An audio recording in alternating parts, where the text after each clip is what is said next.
And welcome to a very special Tearing It Up Tuesday. And I know I say that every Tuesday, but it's just like the very special after-school shows. You guys remember those? Or a very special Blossom, or a very special what was the show with? Oh my gosh, I can't believe I forgot. With Arnold and Willis, that it was always a special one every other episode, right? Anyway, welcome to the Hippest Trip on YouTube. I'm so glad you could make it. We're going to be definitely dealing some good feeling tonight as we get into, gosh, wow, this is an old friend of mine, and we never talk. I'm a terrible, terrible friend because me and Ben do not ever talk as much as we used to. I think when I deleted my Facebook account, I just pretty much went off grid. Like, people just thought I died or something. They didn't realize I just moved over to YouTube. And so that's been fun. But my friend Ben Quaker has had the Bad Quaker podcast for a long time. It's been a lot of years now. And he also has a blog that runs concurrent with that and wrote some books. So we're going to get into that. But I actually brought him on tonight to talk about one of the projects he's been working on. So first, though, let's get to know Ben. Ben, go ahead and say hi to the audience, and then give us a little background about yourself. Hey, everybody. Ben Stone is my name. I go by the Bad Quaker, which sometimes that ends up, as Terrence said, that ends up with me being called Ben Quaker, which is actually my my login at Twitter. So if you're looking for me on Twitter, it's at it's Bad Quaker Ben there. So it's at Bad Quaker Ben. Anyway, in 2011, I started the Bad Quaker website. Just prior to that, I was on a couple of gun-related websites, forums and so forth, and some survival and prepper type activity that I was hanging out in most of those kind of places.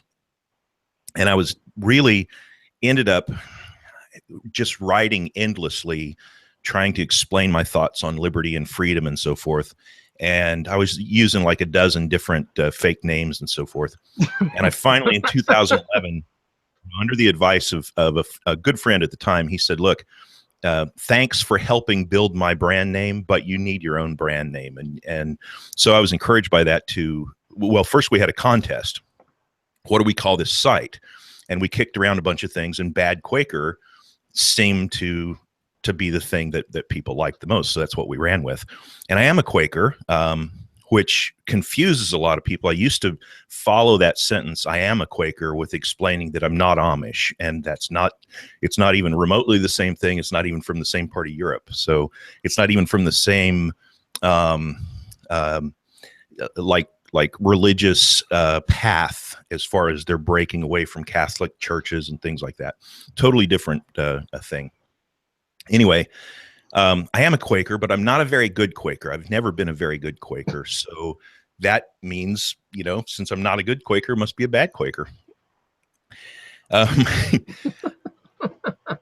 don't know. Did I talk in a circle enough there? No, I think that's good because, a lot of people, our group is so mixed. We have all kinds of different religions in here that are interested, that watch this show.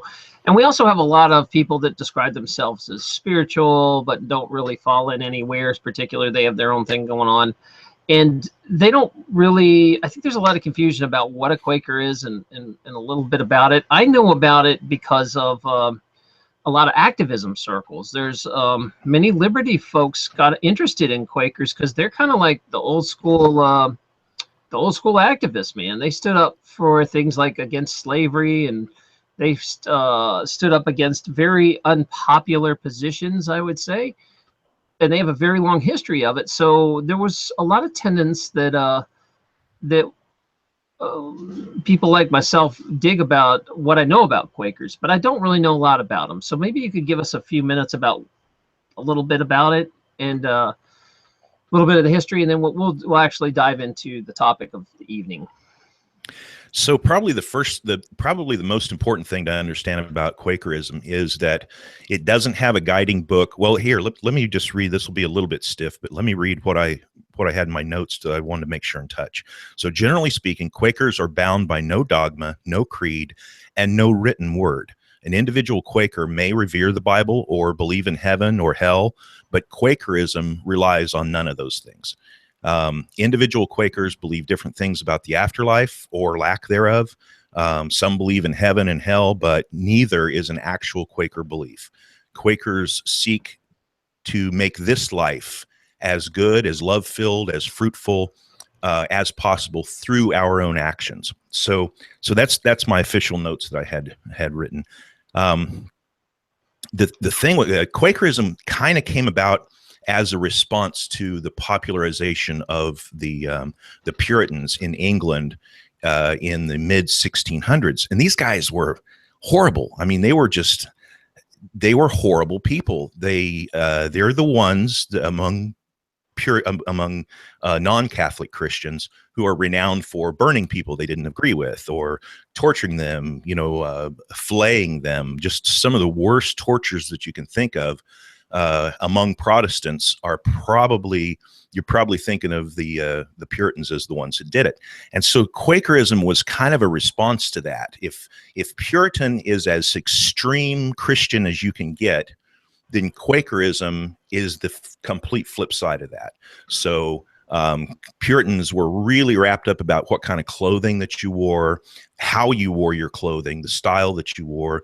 They were like the pilgrims that we see, every Thanksgiving. We see all this. They have exaggerated collars, exaggerated buckle, exaggerated sleeves, and they would almost be comical if you didn't realize that they really did dress like that. And they would publicly beat you if you didn't dress like that. I mean, that's how radical they were about this kind of stuff. And they would, if they followed a strict hierarchy and social order. So if somebody that was perceived as a higher person in the hierarchy than you was walking by, then they wouldn't look at you because you were under them. But you had better tip your hat or bow or curtsy or whatever. So the Quakers' response to that is, we're going to wear what we want to wear, and we're not going to tip our hat to anybody. And the other thing the Puritans were really big about was swearing oaths. They wanted you to have swear oaths of to follow this group or to follow that group, or swear your oath on the Bible, or swear that you're telling the truth, or swear. There's all these oaths. And so the Quakers were like, yeah, we're not doing that. We're not swearing on anything, period. If our word is not our word, then saying magic words and holding your hands on Bibles or doing some kind of weird, it doesn't give it any more authority. So you either believe me or you don't, and that's it. I'm not using any magic words. And that really tended to, it really upset the Puritans. And in one case, in the late 1600s in Massachusetts, the Puritans were really cracking down on the Quakers didn't like paying it's essentially taxes, but they could call it tithe or whatever. But the Puritans required this from everybody, no matter what your religion was. So the Quakers didn't want to pay their tithes or their taxes. And it was also the law that you had to attend church on Sunday. And if you missed one here or there, it was no big deal. But if you set up a pattern of missing church, the Puritans are coming after you. And the Quakers didn't believe in doing that. They just didn't believe in it. So, and then this whole clothing thing. So the Puritans were actively arresting, beating, whipping, torturing in different ways. Sometimes they would get somebody who was dressed wrong, and they would strip them naked and tie their hands to the back of a wagon, and then parade them all around town to show everyone that they were a horrible, shameful person. Wow. And so the Quaker response to that was, well, let's see. They want us to go in church, and clearly they want us naked because that's how they keep punishing us. So this Sunday, let's everybody go to church naked. And they did. And that was their form of protest. Fine, you want us here? We're here. You want us naked? How you doing there, ma'am? See anything you like? So, they were contrarians in that sense, but they were also, when it came to, they were very individualistic. So each Quaker is guided by the light as we know it, as we see it, as we understand it. So that means no one Quaker can tell the other Quaker, you're all wrong about what you believe. Well, really, because, you know, we're pretty much going by intuition here. If we throw out magic books and magic parchments and magic and the authority, if we throw out the appeal to authority, well, then it doesn't matter what the priest said. It doesn't matter what the minister says. It doesn't matter what book. Like, you have to remember, when the Quakers were first being founded, the King James Bible was literally hot off the presses. It was just authorized by the government to be printed, and it was being distributed and somewhat changed. There's a little bit of controversy right in there around the King James about its issuing. But to the Quakers at the time, it's like, this is just another government thing. Just because the king says it's good, I don't recognize the king as being anything better than a chimney sweep. So why do I believe it? Because the king says believe it. Nah, not doing that. And you know, so that leaves you with no magic book. Churches no longer have their magic power, no matter how big the cathedral is or how elaborate. It suddenly has no power for you. The words of the great reverend mean nothing to you because he's just another guy. I mean, go talk to a wino on the street and see what he says. He might have something far more interesting to say. So all of a sudden, that means that no one Quaker can tell the other one what he should or shouldn't believe, or what she should or shouldn't believe, or own, or who should or shouldn't lead the conversation in a meeting. So the Quakers were one of the first Christian groups, going back to the biblical times, to actually have women to be a major part of services and part of activity, recognizing their right to own property, recognizing their right to choose or not choose to go into a marriage. It was pretty radical stuff in the 1600s. You know, you couldn't tell your daughter, yeah, you're gonna be marrying Mr. Smith over here. You couldn't do that because you couldn't tell her squat. She does what she wants. She's an adult. She marries who she wants to marry or doesn't marry. And that's pretty radical for the time frame back when most marriages were politically arranged. So let me back up a little bit, because I do appreciate the history lesson to give an idea where it started. But there are some things that, as you said, it's almost like Buddhism, where you can also be a Christian but believe in Buddhism. You could be a Christian and follow Quaker lifestyle, or you don't necessarily have to have any formal religion at all and still be a Quaker, right? Like, yeah, they're actually atheist Quakers. Yeah, that's what I thought. I thought it was kind of, you do your own thing, sort of live by your own beat as a Quaker, and that's why it's spoken to me. I'm much more interested in learning about it, because I dig the idea of no one's above each other, and we're all the same, because I never really dug that either. Yeah. It used to really impress me that some of the Quakers that would be getting in trouble, I remember they'd go to court and they wouldn't call the judge your honor or nothing. It was part of their belief. I guess you don't call a doctor. You don't call anyone with a title, because it puts one person above another, right?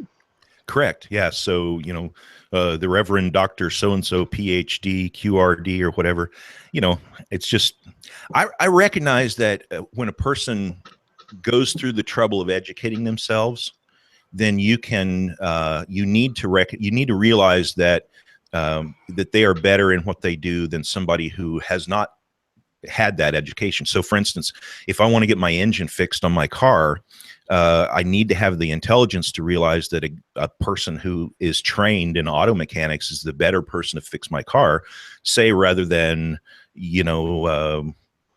a plumber. On the other hand, you want the plumber to fix your drain. You don't want him doing your brain surgery for you. So we recognize that different people have different abilities, but where we draw the line is in giving them titles of honor and treating them differently because of a title that is essentially man-made. It's a spook, so to speak. The title is just a thing that people believe is important, not necessarily. Because as a doctor yourself, Taryn, you know that there are in every class, in every school, and in every class, in every graduating class, 50% of the doctors graduating are, you know, are the bottom 50%. They're Right. Okay. Yeah. Hey, that's what we used to have a joke is, what do you call someone that graduated with a D? Doctor. You're still a doctor if you get out of there with a D, yeah, yeah. Same thing. So I get it. Um, it's just so fascinating to me because I don't know what the tenets are or how it works, but I have a lot of respect for a religion that levels the field and you don't have some sort of person that's above everybody else telling everybody else what to do. Now, I do understand that Quakers don't really have churches. They meet up at people's houses, or they call, I guess you guys call each other friends. You go to each friend's house, or maybe these days, maybe it's all, online too. I have no idea if they have online Quaker meetings. There is a lot of that. They allow the construction of meeting houses, and these meeting houses have no pulpit. They're typically, if the building itself is not round, the interior has the seating arranged round. Although in the 1800s, some had 2 rows facing each other. But most of them nowadays that I'm aware of are the seating is round, so everybody faces everybody. And it's almost more like I hate to put this stigma on it because it's not very accurate, but it's almost more like an AA meeting where people just choose to show up and people choose to bring some donuts or whatever and some coffee. And you kind of take turns talking. And in a lot of meetings like that, there will be one person who's kind of leading the meeting. But that person doesn't actually have any authority.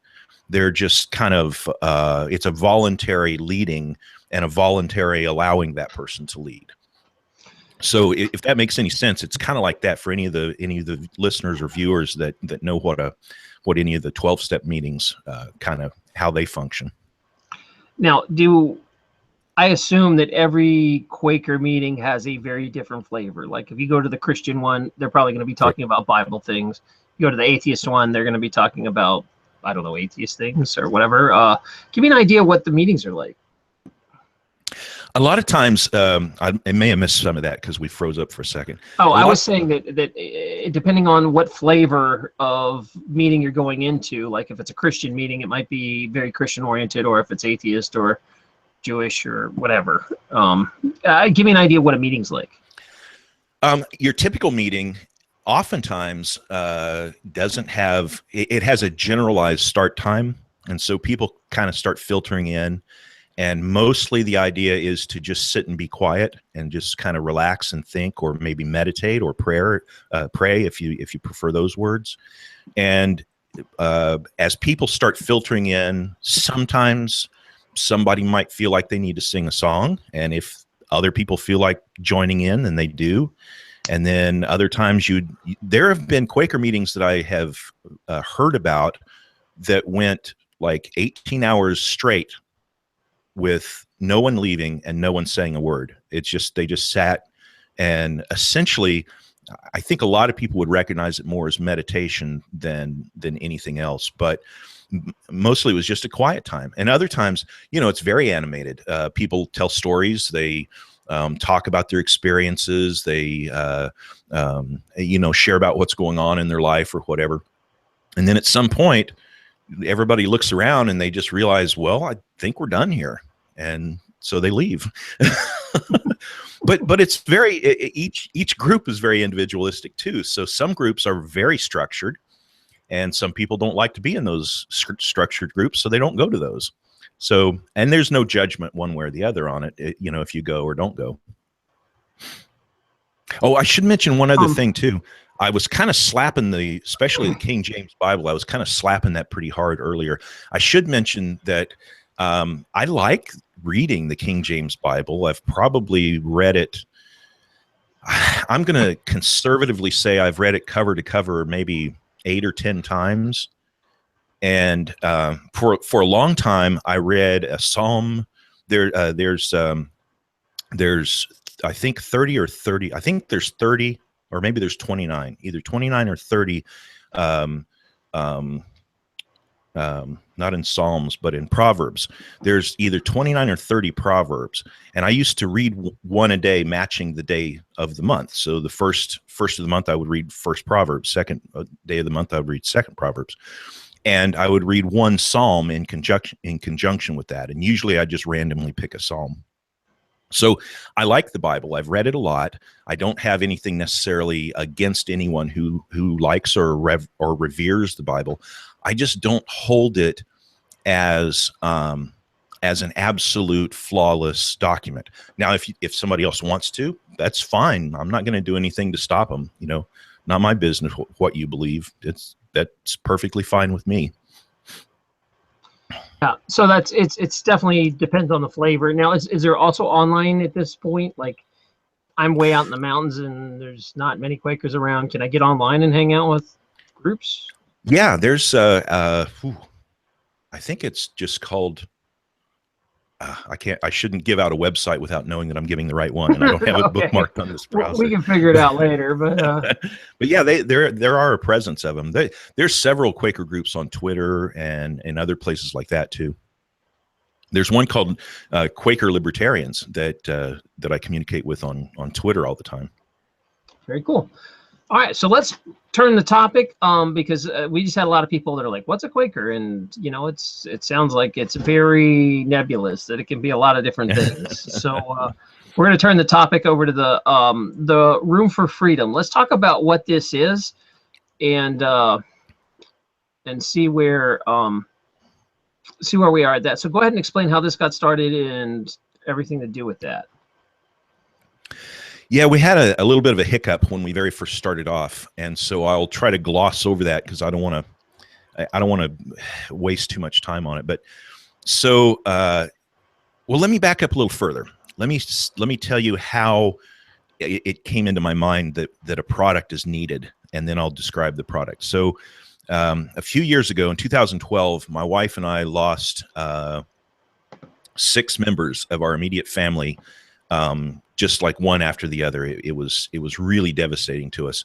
By the end of 2012, and some of these people were elderly, like we lost my dad. My dad was almost 80 and not in that great of health, and it was devastating to lose him, but you kind of know when somebody's that old that you're going to lose them, you know. So that wasn't a shock. It was painful, but it wasn't a shock. We lost my uncle that I'm named after, and he's in the same age group, and he was very poor health, and I was amazed that he had lived as long as he had. So, you know, but then we also lost my wife's mother, who was not that old. She was in her mid 60s and very healthy, very active, gardening all the time, and you know, and then just bam, she's got liver cancer, and it's really, really bad, and it's out of control, and then she's dead just like that. We lost a nephew. That's a hard year, man. Yeah, and my son-in-law. And my son-in-law died. That was absolutely killer because he had no indications of illness in any way, seemed perfectly healthy, didn't smoke, didn't drink, didn't do anything unhealthy in his life, and got up to go to the bathroom in the middle of the night one night and dropped dead of a heart attack. And my daughter finds him there the next morning, just absolutely shocked. I mean, he's like 30 something, 32, 35 years old, something like that. Absolute shock. So at the end of 2012, my wife and I were just kind of fed up with everything going really, really bad. And so we had a motorhome, and we sold that one. We bought another motorhome, and we hit the road, and we spent the next, what was it, 4 or 5 years, 2012 until 2016. So yeah, we spent the rest of that time in the motorhome on the road, just going from campground to campground, state to state, moving around, finding places we liked, leaving places we disliked. And I got the idea then, you know, there are large areas where you can't find a place to park a motorhome. You end up driving 3 or 4 more hours after you don't want to be driving anymore to try to find a place to park. Yeah. And there are other places that know that that's the situation you're in, and they charge, like one place was $75 a night to park the motorhome. What? That's And it's like like a a hotel. hotel. Yeah, what? That's Might as well just crazy. go to the hotel and park the mobile home for that Yeah. price. It's Wow. ridiculous. And I a lot didn't, of people. Go you ahead. always hear this thing that you'd be like, because it's so romantic to think, man, I'd love to live in a mobile home, go where I want to go, have almost no bills.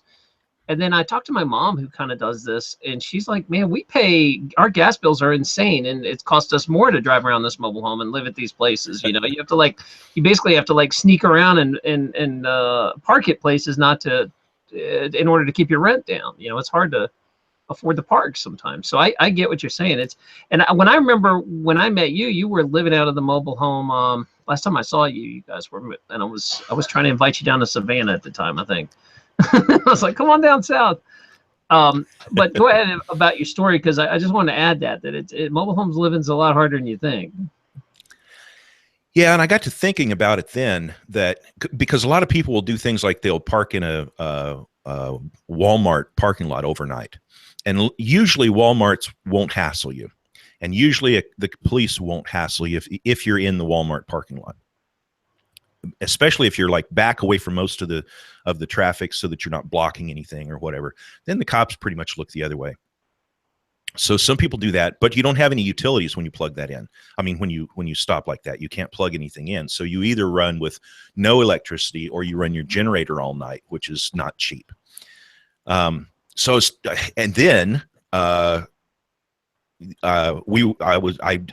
used to do weddings for people. I would I'm a minister, so I would officiate weddings. So we got an invitation to come to Missouri and do a wedding in Missouri, in central Missouri. And part of the invitation was, you won't have to pay to park your motorhome. We have arranged people that will let you park your motorhome. So it's great, you know. So we get there, and we found and I was writing my book. I was doing the notes for my book at this same time frame. So I got to incorporate interviews with people in the places that we were parked at, and we part of that time was in actual RV park that a guy owned who was friends with the bride and groom. And so we got to park there for free. And then we started parking on farms. There's some huge farms with really big, you know, metal barns. This is all modern stuff, big harvesters and things like this. Nice, big, flat concrete slabs with full, 220 electrical plug-in, water supply. And you have your gray tank and your black tank on your motorhome. So you can go, you know, a couple weeks if you need to with that. So, and then you go down to the local KOA or whatever and pay them $5 to dump. So that's not bad at all. So we stayed from farm to farm in a big circle in Missouri, in preparation for this wedding. And then during the wedding, they had the wedding at one of these big metal barns. So we were parked right outside of it, all plugged in and everything. And then for the rest of the summer, we moved around Missouri from farm to farm, just like what I'm describing, with these same people. And it was really great because I was interviewing. There was a lot of hardcore biker types, a lot of militia types, a lot of really scary individuals. And that's who I wanted to interview for my book, you know? All right. So it worked great. And after the wedding was over with, we could still, I would do the interview with one guy at one farm. And then I would say, you know, is there somebody you can connect me with? Because I would like to get their version on these questions, and I'd like to hear what they have to say. And so he would make some phone calls, and then he'd give me an address.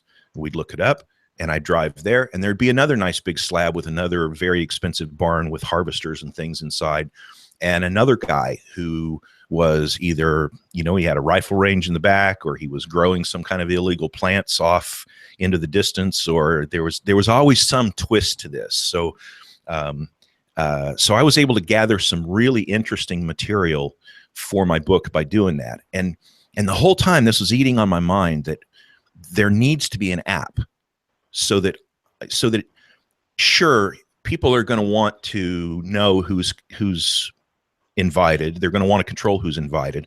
But so many farmers have a slab with a 220 plug-in and a water hose And, you know, and a lot of them even have a sewer clean out outlet near their barn or near their home. And that you can just hook your sewer, your RV sewer right up to that, to the clean out. So they already have a full hookup. And it could be making money for them, because there are a lot of travelers who don't really want to go into one of the big brand names and pay $50, $75, $100 a night to park their RV. And the more I thought about this, the more I thought this is really something that needs to happen. And I started rolling around in my mind how you would have trust, how you would communicate what you have available, and how you would collect on it, and how, you know, how the traveler would figure out where all these spots are. And then we came back, when we came off the road, we came back to our home in Ohio, and we had been renting it out, and it was pretty beat up. So we moved into our old house, and we started ripping down things and fixing things and patching holes in walls and replacing toilets and all the things that you have to do to make a house livable. And in about 6 months' time, we had hosted, let's see, 1, 2, 3, 4, 5. In 6 months, we hosted 7 different groups of guests through our house that were traveling by. So there were people out in Arizona at the Jackalope Festival in Arizona that were coming back to Maine. And they essentially, because we're near 2 very large highways, they were able to just come off the highway, and it's right on their way, and they pull in, they can plug in. We've got plenty of room. They come in, get showers. We've got spare bedrooms, because this is the house that, you know, we used to have 3 kids in this house. Now they're all grown and left. So we've got, you know, plenty of extra rooms. So in another case, there was another person that was going from place to place and doing had business travel that he needed to do. And he's coming right through this area. So I'm like, hey, have Thanksgiving with us. So for 2 weeks, we've got a house guest, and I started putting these 2 things together, that there are a lot of elderly people who are empty nesters that are sitting on a house with 2 or 3 empty bedrooms that just reminds them that they're alone all the time. That's all it does. It doesn't do them any good at all. And there are plenty of travelers who would probably prefer not to pay the crazy expenses that you pay to go into a hotel or a motel. And again, the question was, well, how do you have security? How do you get referrals? How do you make money on this and not necessarily have, you know, there are a lot of elderly people on fixed income that don't really want to do a whole lot of paperwork telling the government how much they're making on the side, if I can say the code words like that and not upset anybody. So all these, and there are a lot of farmers the same way. You know, there are a lot of farmers that would prefer to sell you some pumpkins right out of their field for cash than to, you know, package them all up and haul them to a retailer somewhere and deal with banks and whatnot. So in January of this year, of 2017, I had kind of formulated this all together in my mind, and we were hosting another visitor in our home, and I sat down with him and explained the idea, and I said it needs to have both a phone app, a phone app that's really simple and easy to use. It needs to have a website, because although most people use phone apps nowadays, a lot of people still use a website, and it needs to have verification processes, so that kind of like Amazon has with rate and review type things, so people can sort of develop a reputation, because you don't really want to go and sleep in some house of strangers and then find out the next day you have bed bugs. I mean, that's like the worst case scenario that you could possibly imagine. Or, well, I guess, no, I can imagine some even worse things, but those are usually in horror films. So, but well, but so, how is this like a different app than Airbnb or something like that, where they already exist? That you know, if you got an open space, you could, or I guess maybe those people have to actually have a full blown B&B. They're not just like casual farmers. Yeah, they can. They can. Airbnb is really good. You can go anywhere from renting your couch to renting your whole house to a travel package that includes like bus fare to some event and tickets to a concert or whatever. It can all be packaged together. Airbnb is really good. Except here's the problem with Airbnb. Airbnb acts as the middleman between the host and the traveler. So the traveler pays Airbnb, and then Airbnb pays the host. And so every single transaction is recorded, and Airbnb pays taxes on all of what they do. I assume they don't cheat anybody. And then the host is required to fill out all the correct forms and pay all the correct taxes. And the problem with this is there are some communities that want to tax local taxes per room to anybody who rents a room. And so more and more of these local communities are starting to crack down on Airbnb.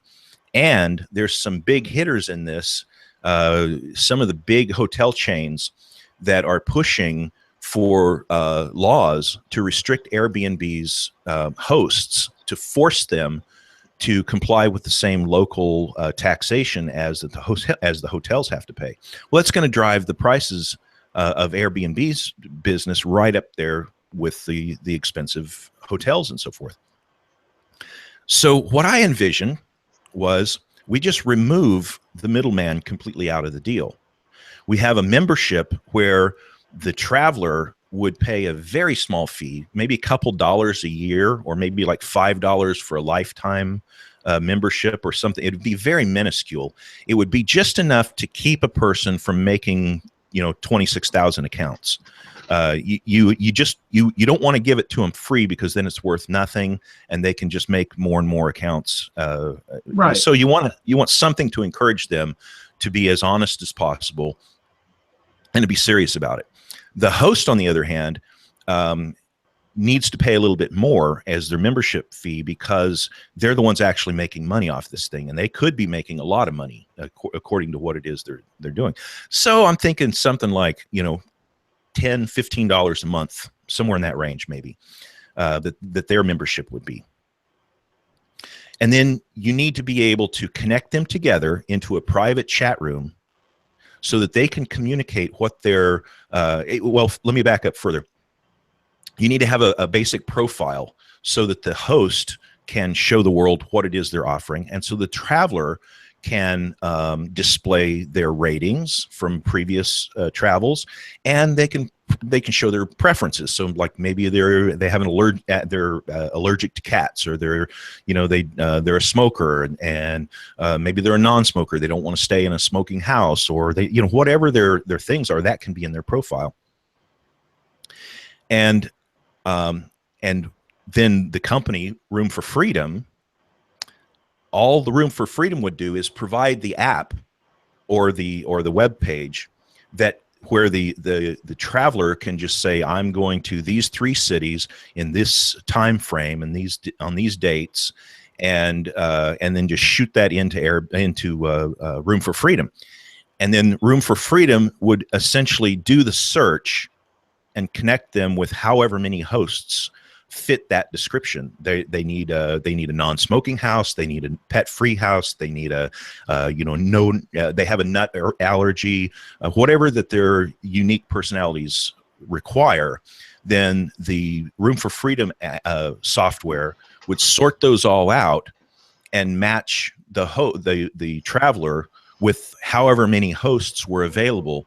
And then the traveler could choose which host he wants to reveal himself to. And the host could choose whether or not they wanted to reveal themselves to the traveler. And then we put them together into a secure room, a virtual room, an online room, where they can chat and talk about the details and come to an agreement. And then when they leave that room, there's no record of that conversation. The thing is overwritten and wiped out. There's no record of it.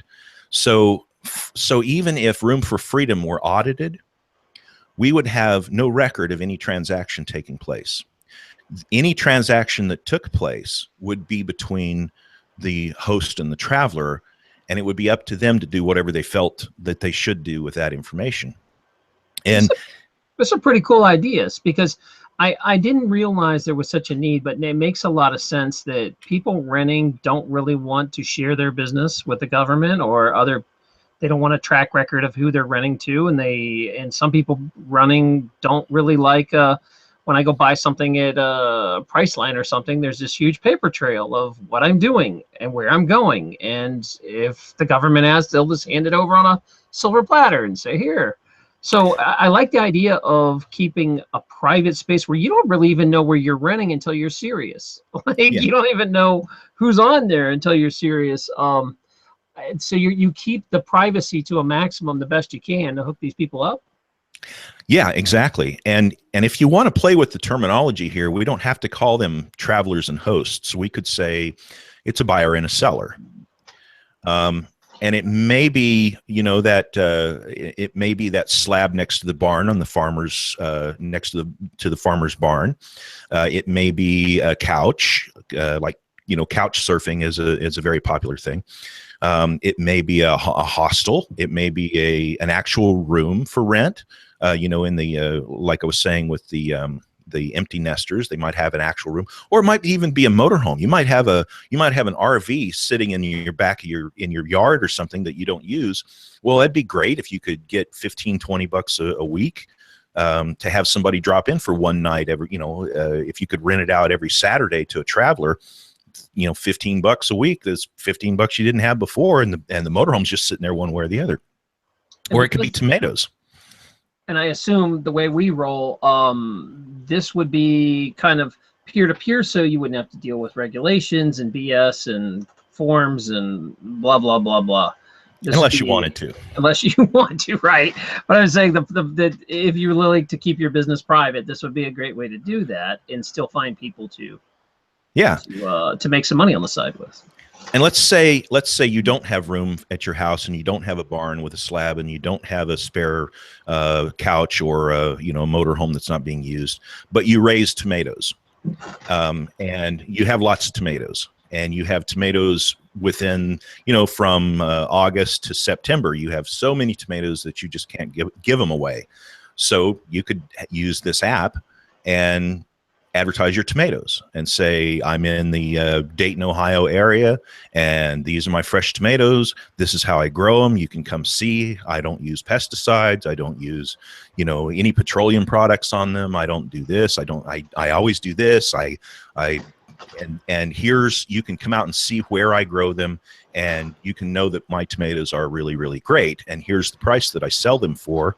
And maybe I sell them for Bitcoin, or maybe I sell them for silver, or maybe I sell them for Federal Reserve notes, or, maybe I need the roof of my shed fixed, and I'm willing to trade tomatoes or whatever plant that I happen to grow. Maybe I would trade a pound of that product to have my shed's roof fixed. And maybe there's a carpenter right in my area that would like to do that. So it doesn't have to be a traveler and a host. It's two people doing, it's the market. It's really all we're doing is facilitating the market in a private manner. So maybe somebody likes back massages, and somebody else can give really good back massages, but they really don't want to give back massages to just anybody. They're a little picky about who they give a back massage to. Well, there you go. And you can just let your mind roll with that. And whatever the product or service is could be done that way.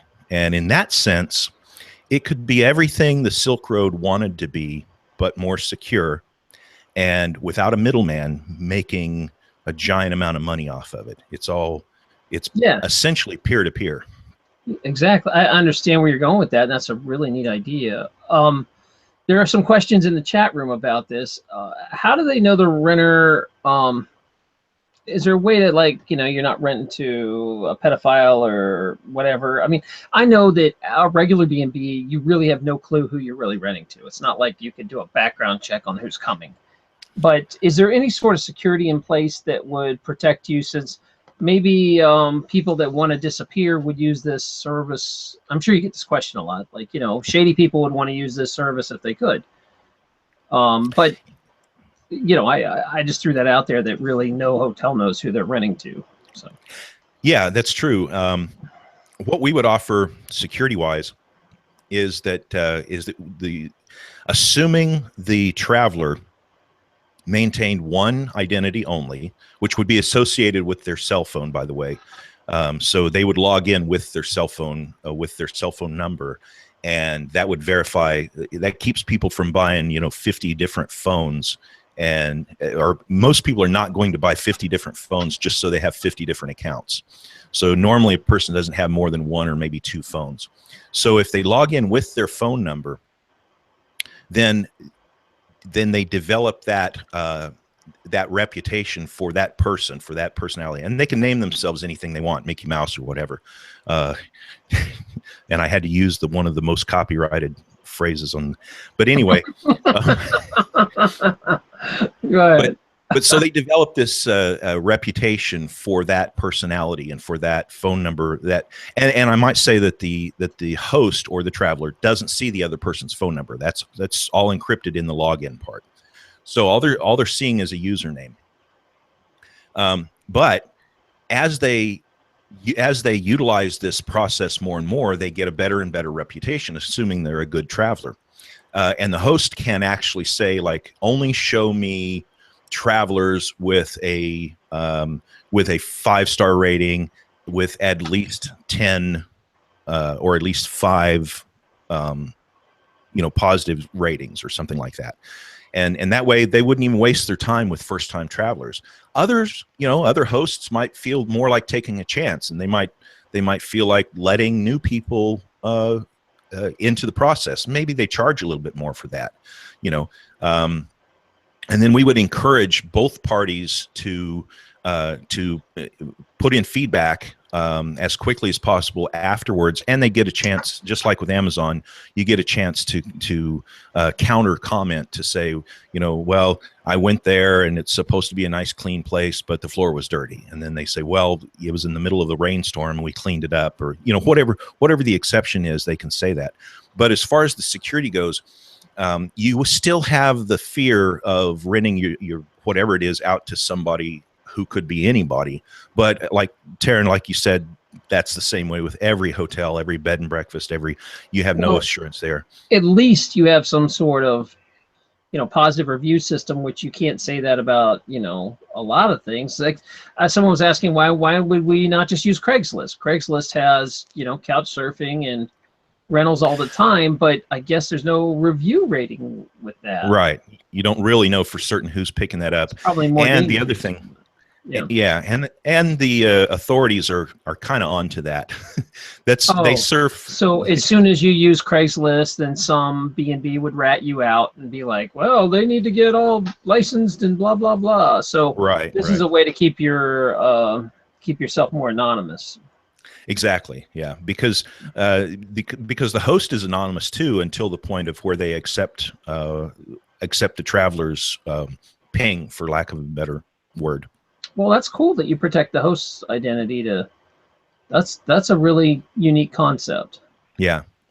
We show the vicinity, or we will show the vicinity that they're in, but we won't show the specific address or like any exterior shots of their home or anything like that until the connection is made, and then the host allows the traveler to see exactly the amount of information that they're comfortable with. And I should say also, go ahead. No, go ahead. I'm just getting questions. Go ahead, keep going.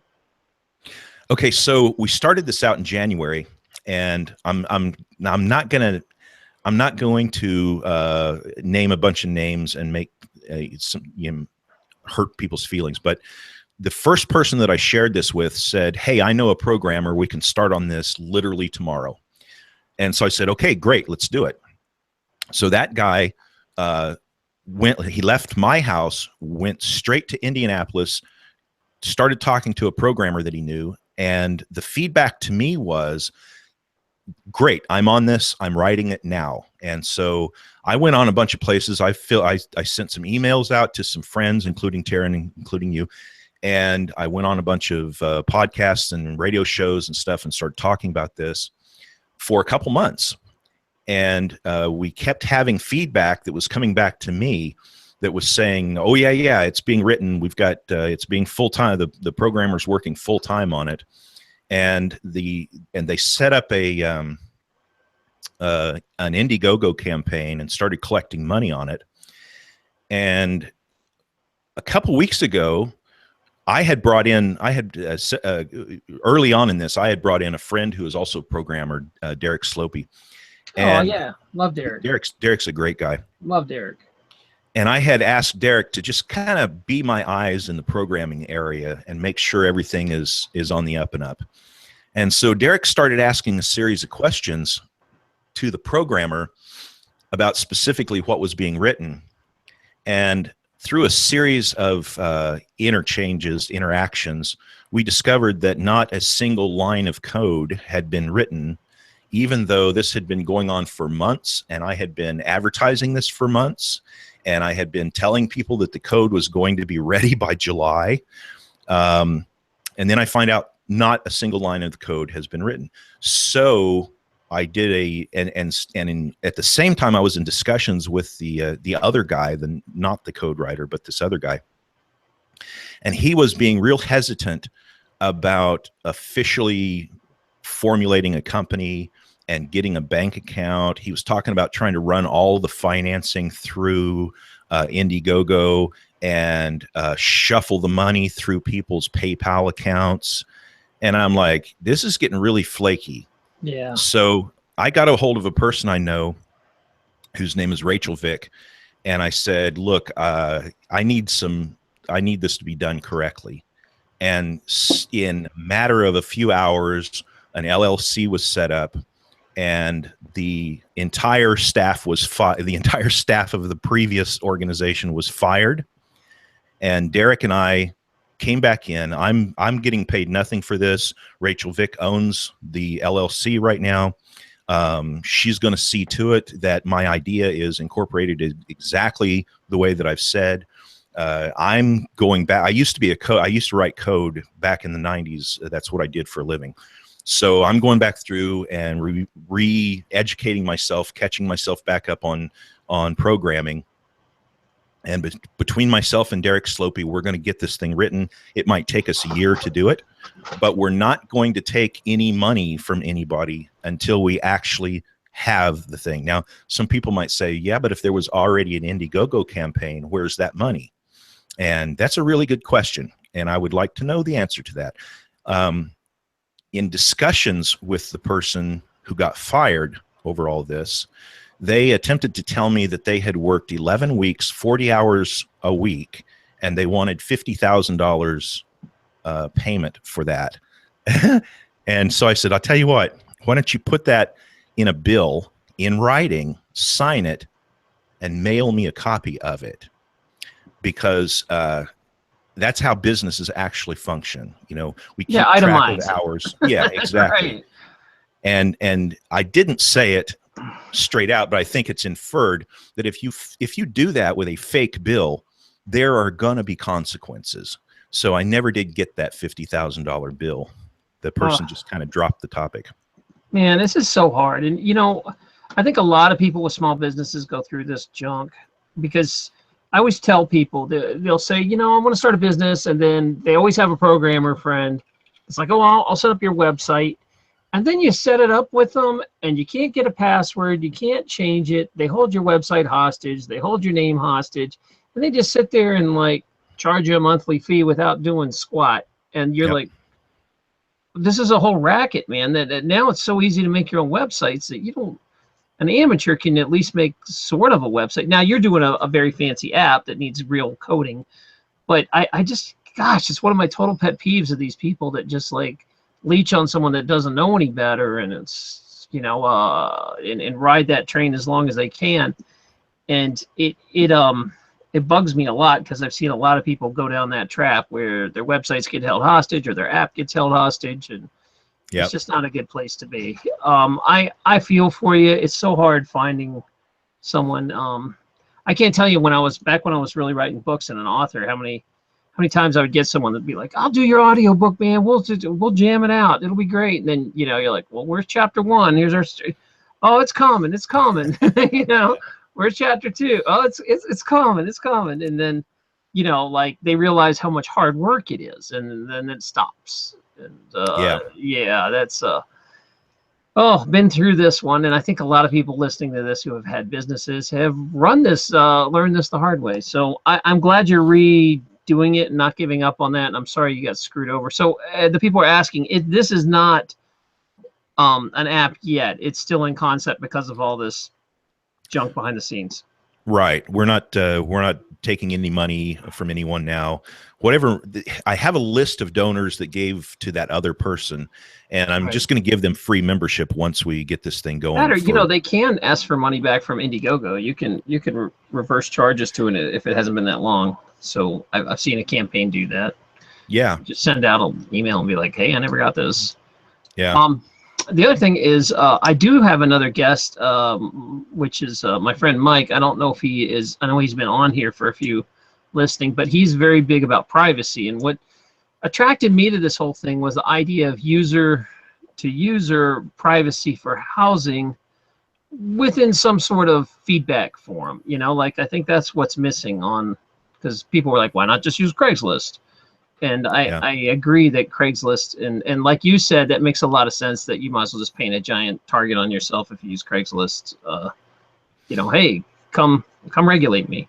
So, like, if it's just like a farmer with a pad that doesn't want to deal with that stuff, this sounds like a pretty good idea. Mike, you there?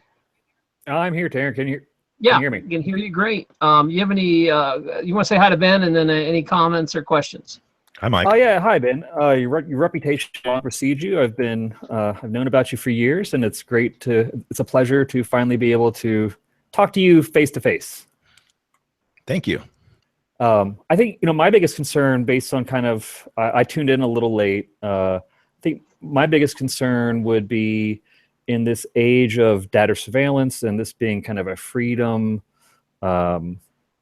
based B&B or whatever, you know, are you planning on enabling very strong encryption? Because I tend to think that these are things that people that would seek out a service like this, they want the government out of their lives. And are you planning to, is this just going to be like a very open front end that has profiles, or is it going to be locked down like you would have with, say, like an Amazon or, you know, an eBay? I mean, a service, you know, obviously we can't expect you guys to go on the dark web and do like the Tor thing, but a nice compromise in terms of privacy and, you know, usability. Yeah, we are looking at encryption, and that's our goal. The website itself will eventually be hosted offshore, and probably with more than one location, so that it can be shifted as necessary. The phone app itself will be completely encrypted, and as with it, it's kind of like, I don't know if you're familiar with Signal or yes, absolutely. What's the other one? Telegram. We're looking in that direction with these, so that the encryption would be as good as your device. It would be as safe as your device. So if your device is already buggy and it already has spyware, or your computer already has spyware, then there's nothing we can do to make it secure. It's you know, it's got you.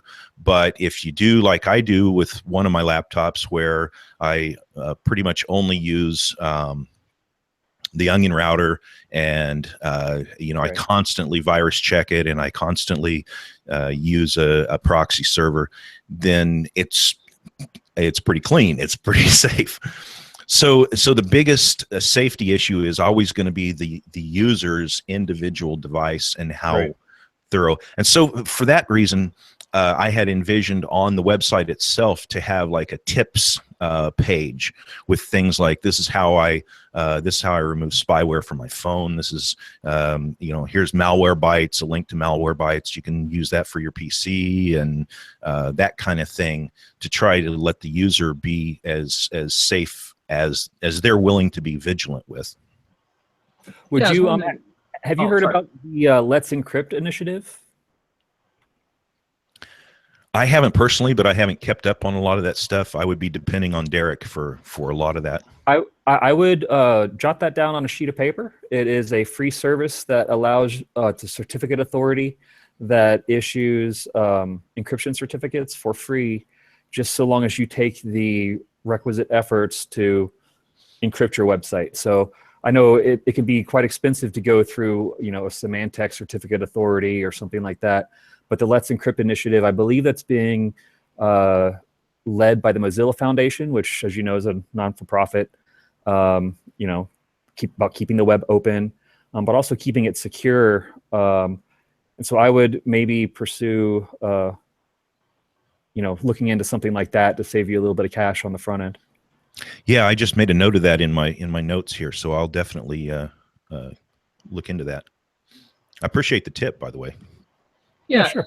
Mike, is there a way now that you can integrate Signal into, say, his app, or can it tie into it, or can you integrate stuff like encryption services that already exist, so he doesn't have to build something from nothing?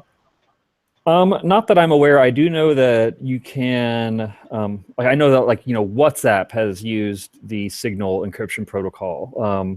Facebook has integrated it, but those are opt-in, where it's not a universal thing like Signal is. Signal, it's universal so long as the recipient and the sender both are using Signal, it's automatically encrypted. Whereas on Facebook and WhatsApp, that's not the case. It's a little bit harder, especially if you want to do very strong encryption. Encryption is not easy to accomplish. You're only as strong as your weakest link, which is some of the stuff that I heard Ben referencing when he was talking about if your device is compromised, you are basically compromised. And unless they are willing, so far as my understanding, being just an armchair IT guy, unless they were willing to develop their own communication protocol within the app using the Signal protocol, like that's the only thing that I am aware of. But there might be other solutions out there that are just they're not on my radar.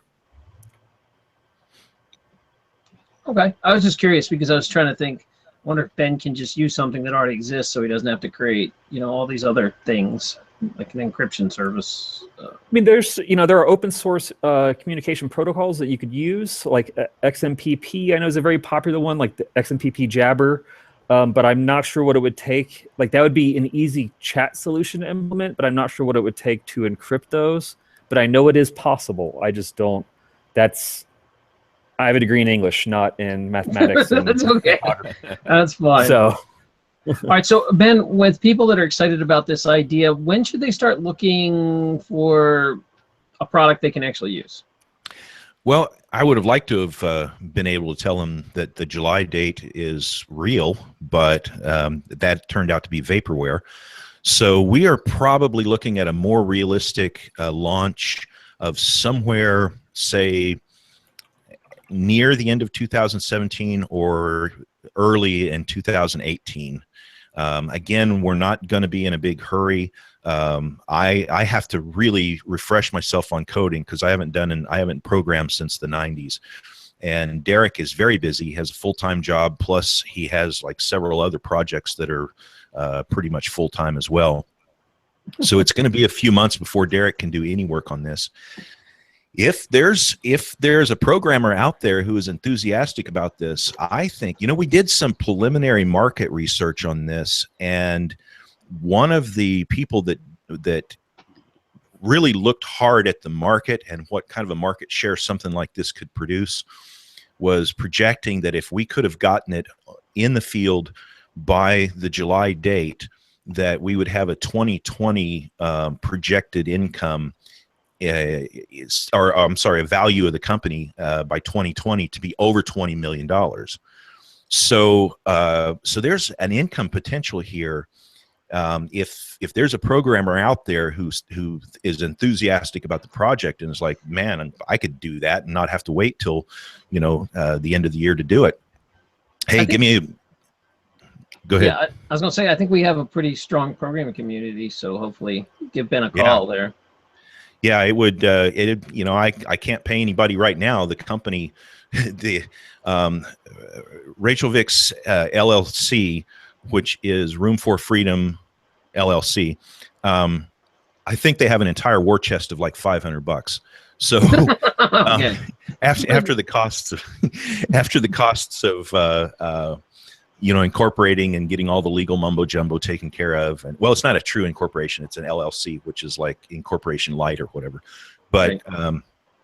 but we're not taking any more investors until we have something real. That's just one of the rules that we've set up, and none of us are taking a salary until that takes place. And I'll never take a salary from it. It's not my.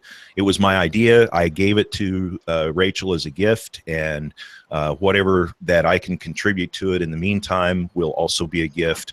And you know, so that doesn't mean I'm just going to lay around and do nothing. I'm literally taking classes. I would say Right. at least 4 days a week that that I'm doing classes on programming to get myself caught back up. So we're going to make it happen. And I normally, people who have listened to me over the years, you know that I very rarely make absolute statements about the future because I have no control over the future. But I can say that I will do everything within my capability to get this thing real and happening at or close to the end of 2017, or at least into early 2018. So Very cool. I'm excited to see it go. Now I'm going to speak because I've had a lot of businesses on this. I think the hardest part is making a market use it.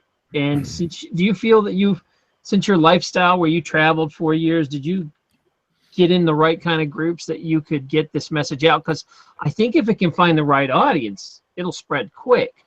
But it's just trying to get the first people to, you know, the off the grid people to use this stuff.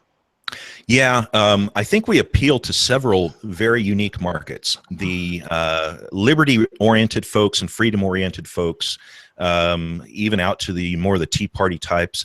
A lot of those are going to be interested in something where the government doesn't track them. Other people are going to be very interested in being able to travel without giant corporations tracking everything you do. And then, you know, you get home and you start getting phone calls that say, recently you stayed in one of our resorts. You didn't, but they sold your information to somebody and now you're getting telemarketer calls. So people who want to get away from that kind of thing, it's going to be appealing to them. It's definitely going to be appealing to the RV crowd, especially the retired RV crowd. And we've connected with a lot of those people over the years. Yeah, because there's a lot of, you can do it cheaper than anyone else without the middleman, right? yeah. And there's a lot of RV parks that would love, I've talked to a few of them actually about this, and they would love to be able to advertise themselves this way. I was talking to this elderly lady who runs an RV park in southern Alabama, and we were talking about the paperwork that she has to go through with every person that's staying there, because, you know, there's all this documentation for the county, there's all this documentation for the IRS. And she says, but I just hate it when the law comes in here. That was her words. I just hate it when the law comes in here. And I was like, you know, like you have to call the police to have someone removed, or what are you talking about?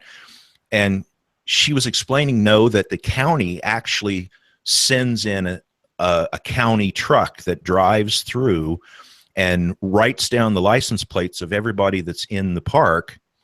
And then if they stay too long, there's a county limitation on how long you can stay in a park.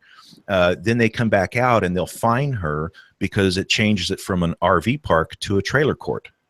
Wow. And it puts it into a different taxation classification.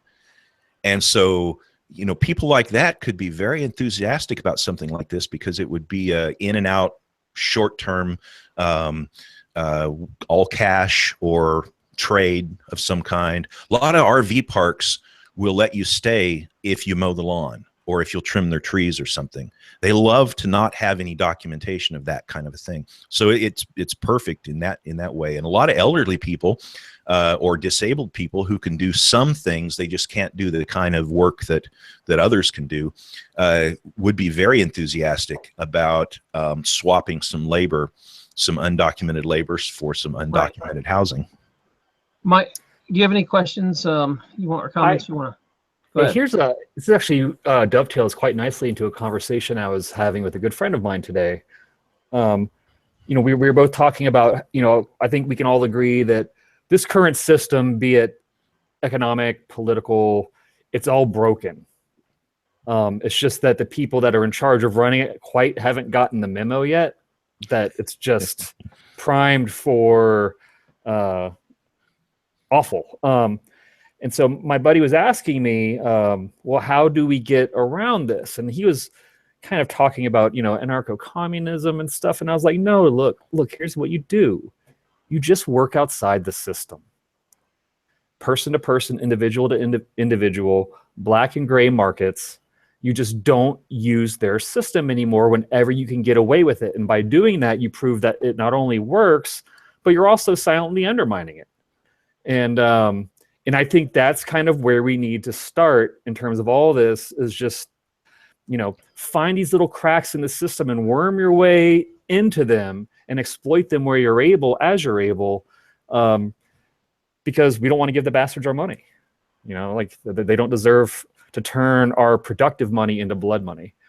And so that's kind of what I was trying to explain to him. You know, he's obviously not a voluntarist anarchist or whatever, but you know, I think that by the end of the conversation, he started kind of understanding, like, yeah, the system is messed up, but it's the only one we got, but we also don't necessarily have to work with it. We can work around it. Yeah, that was Sam Konkin's idea with agorism, is, you know, you don't necessarily have to confront the system and try to beat it down. You just go the other direction, go the way that they're not expecting you to go, and just don't tell them. You know, if the system is a rock in a stream, we are the stream. Just going, all right, well, you try to block us, we'll just kind of move around. You know, like, and that's just what you have to do.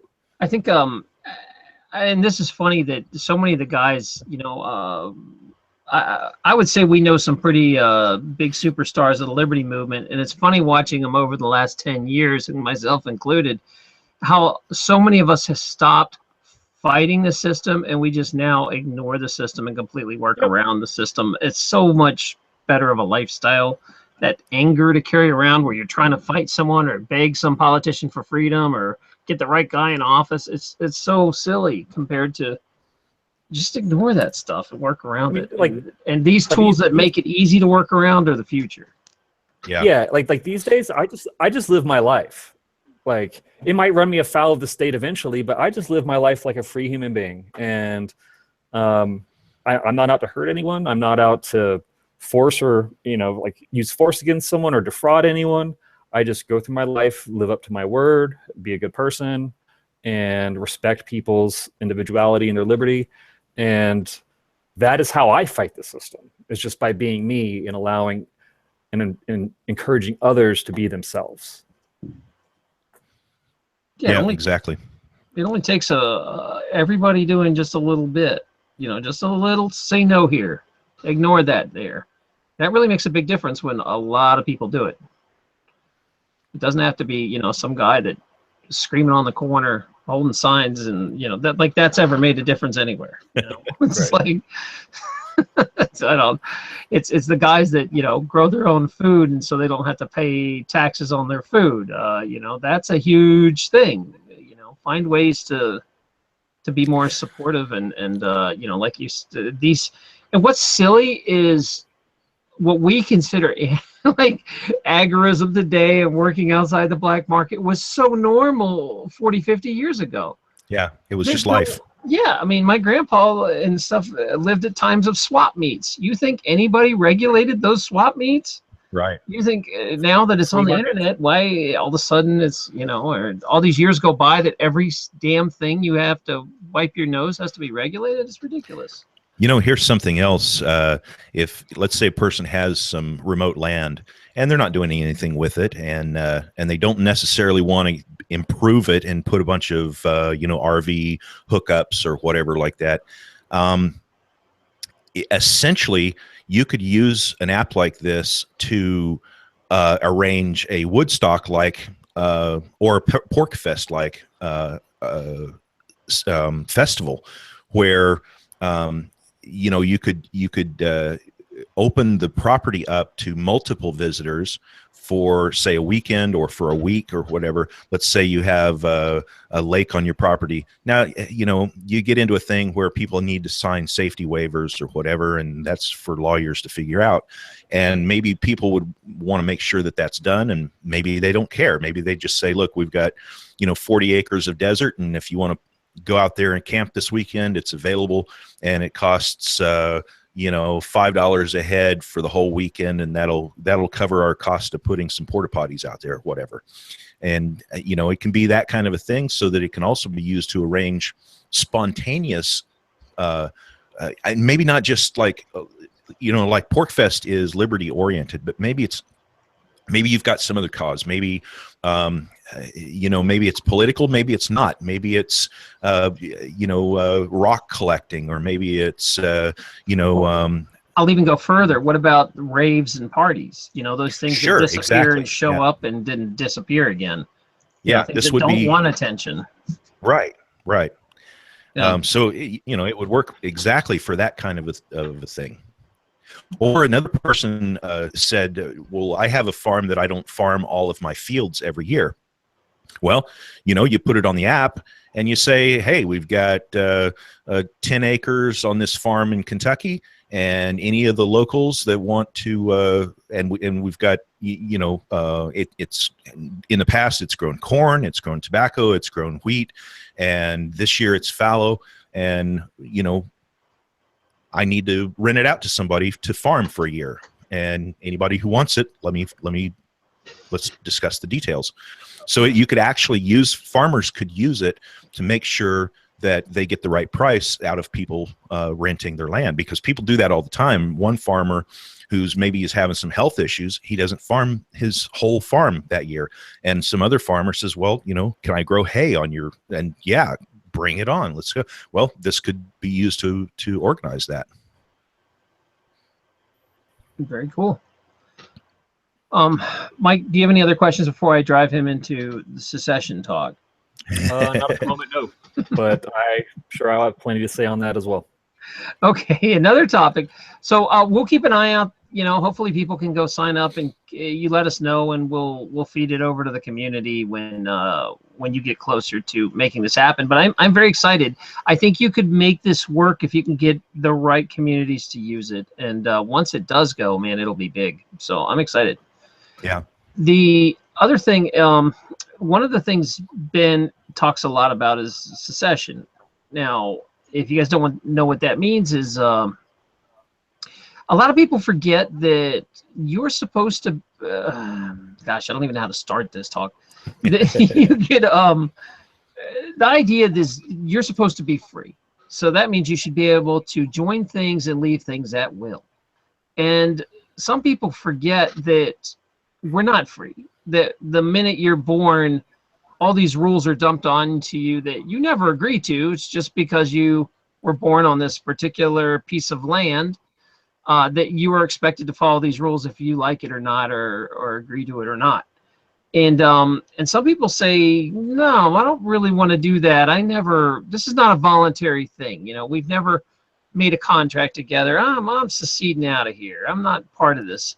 And some people feel that way about this government now, that they would love to secede. And there's all different ideas on how to do that, as in like, hey, let's take our state and get out of here, or let's take our town and get out of here, or hey, I'm just going to secede myself and get out of here. Forget it. I don't need a group. So Ben, Ben, why don't you discuss a little bit about secession, because I know it is a topic that you get asked about a lot, and tell us about what your feelings are on that. So until recently, anytime you mention secession, people would have a tendency to think about the Civil War and think about, the unpleasantness of the 1860s. And the numbers are up to something like estimates of something like 800,000 people died as a direct result of that war. And they think of things like racism when they think of secession, and all that's not correct. It's wrong thinking to get your head caught up in an event that happened 150 years ago and associate that to a word that happened to be used at the same time. The two things are not associated with each other.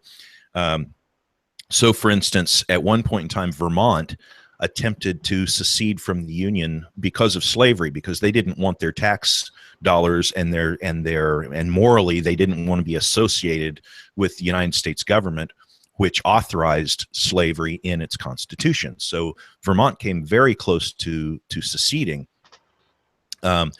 And it was the opposite of racism.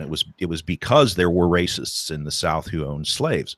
So it can be taken in any direction. Currently, when Barack Obama was elected in 2008, the first time, a lot of really conservative people started talking about secession, like in Texas and in other places. Alaska, there was a lot of talk of it. And then, of course, they didn't actually do any of those things because an army would have marched in on them and killed them. But and now that Trump has gotten elected, you start to hear these things coming back out of Vermont, and you hear it coming out of California, and people start rumbling about secession. But the thing about it is, it should be, Ludwig von Mises was an economist in the 1900s, and he wrote about this quite a bit. It should be the right of every individual to say, I want to be associated with this organization, or I don't want to be associated with this organization. Anything short of that is a forced association, and there's no such thing as a good forced association. If you think about any association that you can think of that you're forced into it, it literally is slavery. If you have to do something because somebody else tells you you have to do it, not because you choose to do it, well, that's the definition of slavery. And if you're working and the result of your work is forcibly taken from you, and if you refuse to pay that, then they come and arrest you. Well, that's what slavery is. It's just degrees of how enslaved are you? Is 100% of your labor taken? Is 90% of your labor taken? Robert Nozick did a thing, I think it was about the mid-60s, called The Tale of the Slave, where he said, he gave several different examples. And you can if you search on YouTube for Robert Nozick, Tale of the Slave, there's a really good video on that. Anyway, so he gave these examples and said, are you a slave at this stage? Are you a slave at that stage? Are you a slave at this stage? Well, it turns out if you don't have control over, if you don't have the say-so to say, yes, I will associate with this group or this body, if you don't have that control, then you're enslaved to some degree. And I'm an abolitionist, an absolute abolitionist. I don't believe anybody should be forced into supporting an organization, whether they want to or not. I think all associations should be voluntary. Now, how does that work out in real life when you have, tens of millions in the military, in the U.S. military, and an aggressive government in Washington, D.C. that's going to say, hey, guess what, California? Guess what, Texas?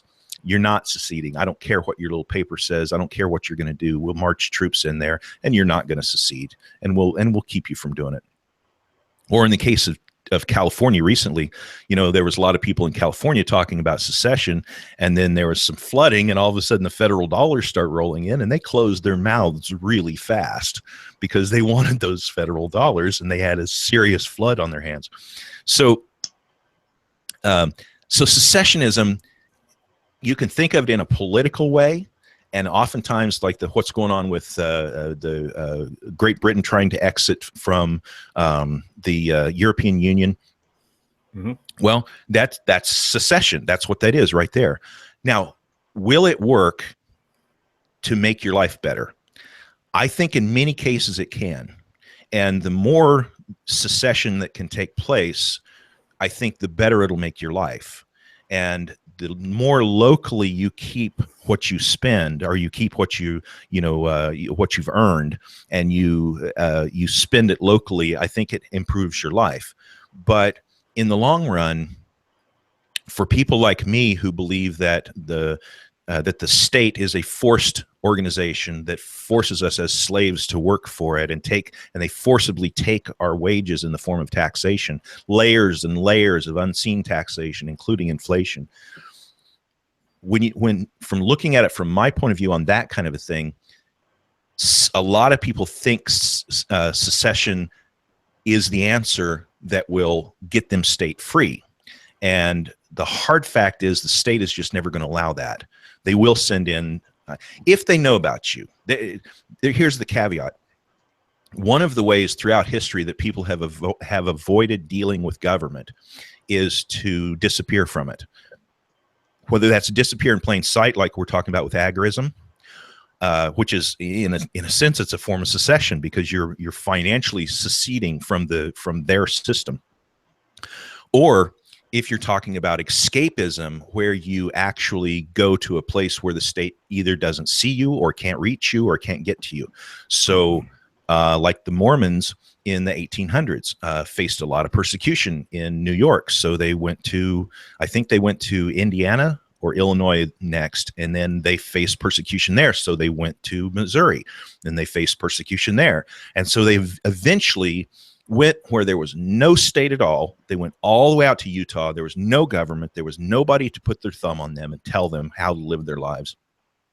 And it was great for a little while, until they kind of brought government with themselves. And then they begged government to let them be a part of it.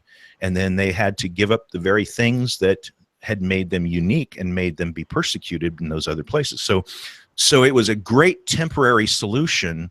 Escapism was a great temporary solution. And it was kind of a form of secession. But in the long run, it doesn't deal with the state. It doesn't deal with a forced relationship with the government, because eventually they catch up with you, or if you're successful enough, like monks in a monastery somewhere, that's a form of escapism, and they have seceded from government in doing that. But they also miss a lot of life, and also that's the reason why so many old monasteries were essentially fortresses, because the local kingdoms would still try to tax them and force them to pay. And so they had to be in defensive posture like that. So these are the things you deal with. I'll throw out one thing really quick to kind of wrap this up, because I rambled a bit. I wrote a book called Sedition, Subversion, and Sabotage, Field Manual No. 1, a 3-part solution to the state. And you can get that in audio version or PDF for free at badquaker.com. Or you can buy the paperback version of it is there for $10. You can buy it if you want it. But I go through this. There are essentially 4 conventional strategies of fighting the state or in resisting the state. And I go through each of the 4 strategies and break each one of them down. And then I offer a 5th strategy that hasn't been tried in the past. And if you read that book, it's only like 165 pages long. It really breaks this down, and it offers the what I call the 3-part solution. So how was that? Did I talk in circles? No, that's great. I'm listening. I'm sure I want to let Mike talk a little bit, because I know he has a lot to say on this, and I've got a lot to say on this. And then we'd like to know a little bit about the 5th solution. So, Mike, you want to start first? Oh, I beyond just the basic right of self-association, I don't really have much to contribute, and Ben's already covered that. And to me, that's the most important thing, is that you are not on the hook for associations that you do not consent with. And and being born in the geographical designation of the United States, as admirable as I find the Constitution to be as a document from, the 1700s, I never consented to it. I've obviously not also consented to the myriad of laws and regulations that have since been created by people that I did not elect. I did not vote for any of these people. But I'm subjected to their whims and their influences based on who peddles influence with them. And I have no interest in being a part of it. I have no interest in being coerced under threat of pain and or death, of giving the fruits of my labor to a blood machine, you know, and that, you know, in my day-to-day job, I try to improve the lives of people, and then my tax, the money that is stolen from me, subverts directly what I try to accomplish professionally. And to me, that's obscene. And so, yeah, but I don't have a choice, because if I decide to withhold the fruits of my labor from this parasitical organ known as the United States government, they will send men out to shoot me if I'm not lucky, or if I'm lucky, they will kidnap me and stick me in a cage. And that to me is not the pinnacle.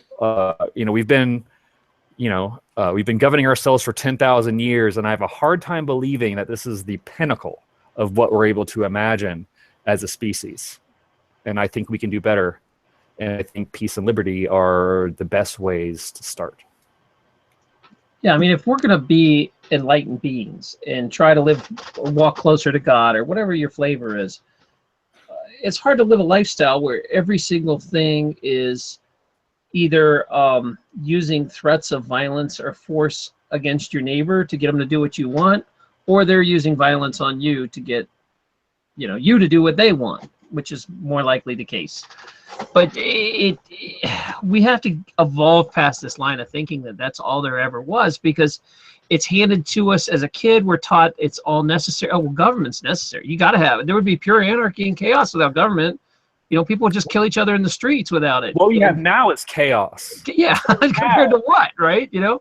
And so I think, because in this show, I always, I'm always going to go positive and find a way that we've got to evolve past this, and there are good solutions, and they are starting. One of the things I like to say is, you're not never going to see a town secede or a state, like Ben says, that I doubt they'll ever let a state secede without complete collapse or something first. But there's a lot of people who personally seceded, and I, just have as minimal interaction with government as possible. Like, you personally, and all those people that do that, it adds up. It really starts adding up, where more and more people just go around the system and ignore it. And those are a positive way to start living the best you can. Ben, where am I going with this? Help me out. Yeah, no, you're right on. Let me read the 4 conventional strategies. I wrote most of the notes for this book. I wrote in 2015, and no, let's back up. Most of the notes I did were in 2014. And then I was heavily involved with the Freedom Fiends in 2015 until the middle of the year, when my medical condition really started to fall apart. And so I got out of the Freedom Fiends, stopped doing live radio. And actually, we were recorded, but most of the show is live. The ones I did were recorded, but beside the point. So because of my health conditions, I literally couldn't do the radio shows. So I picked back up my notes, and I actually wrote the book. And as I was writing it, this was again in 2015, I was listening to Tom Wood's podcast, and he had Bob Murphy on there. And Bob Murphy's a great guy. I've talked to him several times and met him at Pork Fest and stuff. He's a really good guy. And hilarious. And hilarious. He's funny. And they were talking about the 4 conventional strategies. Now, the funny part is I had just written that part of my book. I had written the whole chapter on the 4 conventional strategies, and I'd never heard anyone actually calling it that. I thought, hey, cool, I've coined a phrase here. So So the four conventional strategies are the political means, that's 1, 2, civil disobedience, 3, speaking truth for posterity, and 4, agorism. And it just blew me away that I thought I had come up with these four, this classification, and now here I'm listening to Tom Woods and Bob Murphy, and it's like they're reading that chapter right out of my book. And I'm looking around like, where's the camera? What's going on here? Am I on? What's happening? Are these guys stealing my notes? But they didn't go any further. I had already written down the 5th option. Excuse me. So I'm still ahead of them on that. But so those are the four conventional strategies: the political means. Now let me break that down real quick. What that means. So Franz Oppenheimer around 1900 wrote a book called The State, and then Albert J. Nock rewrote that book, titled it "Our Enemy, the State," and made it much better and much clearer. Franz Oppenheimer wrote his version in German, and it's kind of clunky in English, but Nock's version, Albert J. Nock, yeah, his version, "Our Enemy, the State," really did a better job of clarifying it. But what Franz Oppenheimer said was, there are essentially 2 ways that you can live your life and provide for yourself the means, food, lodging, warmth, clothing, transportation. There are essentially 2 ways to do that. There is the political means, which means you're getting it from somebody else using either violence or threats of violence and intimidation. Or there is the economic means, which involves you doing labor and then voluntarily exchanging the results of your labor for other goods and services from other people. So these are the 2 ways: the economic means, which involves voluntary association, voluntary work, and voluntary markets. Or there's the political means, which involves essentially people living off of the fruits of the labor of others, and doing so using violent means or threats thereof or intimidation. So that means all political means are theft, using those classifications. Yep. If you're making a living and you're being paid by money that's being extracted from people against their will, whether you're a mafia don or a thug on the street with a gun, or a guy who breaks into windows at night and steals jewelry out of people's their possessions, or whether you're a politician in a $6,000 suit, you're making money forcibly from other people's labor. And so when we look at the 4 conventional strategies, can we defeat the state? Can we become free through the political means? And I think, like Mike said a second ago, after about 10,000 years of attempting to be free by using the political means, what we've created is a series of giant governments that are on the verge of annihilating millions of people at any particular moment, like they did in the last century. And that doesn't really seem like we're getting there. It just seems like that process doesn't work. It seems like we get a lot of promises from the political means, but we get the opposite of results. So then there's the logical fallacy. It's absurdum ad antiquatum or something like that, which is like you appeal to the past to support the present. And, as the adage goes, what's the definition of insanity? We've been doing this for how many thousands of years, and we're expecting different results. But we use this logical fallacy to justify the continued heading forward of something that's clearly insane and that could murder the entire planet without blinking an eye. Why are we continuing to head down this path when freedom and peace are what most people want? But we choose to use these logical fallacies to justify something that's clearly not either peaceful nor granting of personal liberty. So why don't we just walk away? Yeah, exactly. So the second strategy is civil disobedience. And I think we're all familiar with some of the more famous people who have used civil disobedience: Martin Luther King, Gandhi, Henry David Thoreau kind of coined the phrase. But civil disobedience actually has a legal definition. And when we're talking about the state and we're talking about governments and laws, when a word or a phrase has a legal definition, the best thing to do is to learn that legal definition and make sure that you're talking about the same thing. So, when a government is talking about civil disobedience, it's talking about either open or hidden resistance to a specific law or a specific set of laws. But within the definition of civil disobedience, it is specifically in the legal definition that it is not resistance to a government or to the systems of government. It is resistance to a policy or a law or a series of policies and laws. So if you look at civil disobedience as a way that you can attempt to change government, the political means, then it can be effective. But if you look at civil disobedience as a way to stop government, it's never worked, not once, ever. And you say, well, Gandhi did this or Martin Luther King did that. They improved the temporary situation in their lifetime at great cost, at the cost of lives specifically. But, and they did make things better. But in the end, the government in India today is pretty much as bad as the government of India was when it was ruled by the English. It's still a horrible government. And the government of today in the United States doesn't have the kind of open racism that we saw in the 60s. But I think most people will agree that there's still some pretty serious problems with this government. It didn't really fix things. It shoved them underneath the carpet.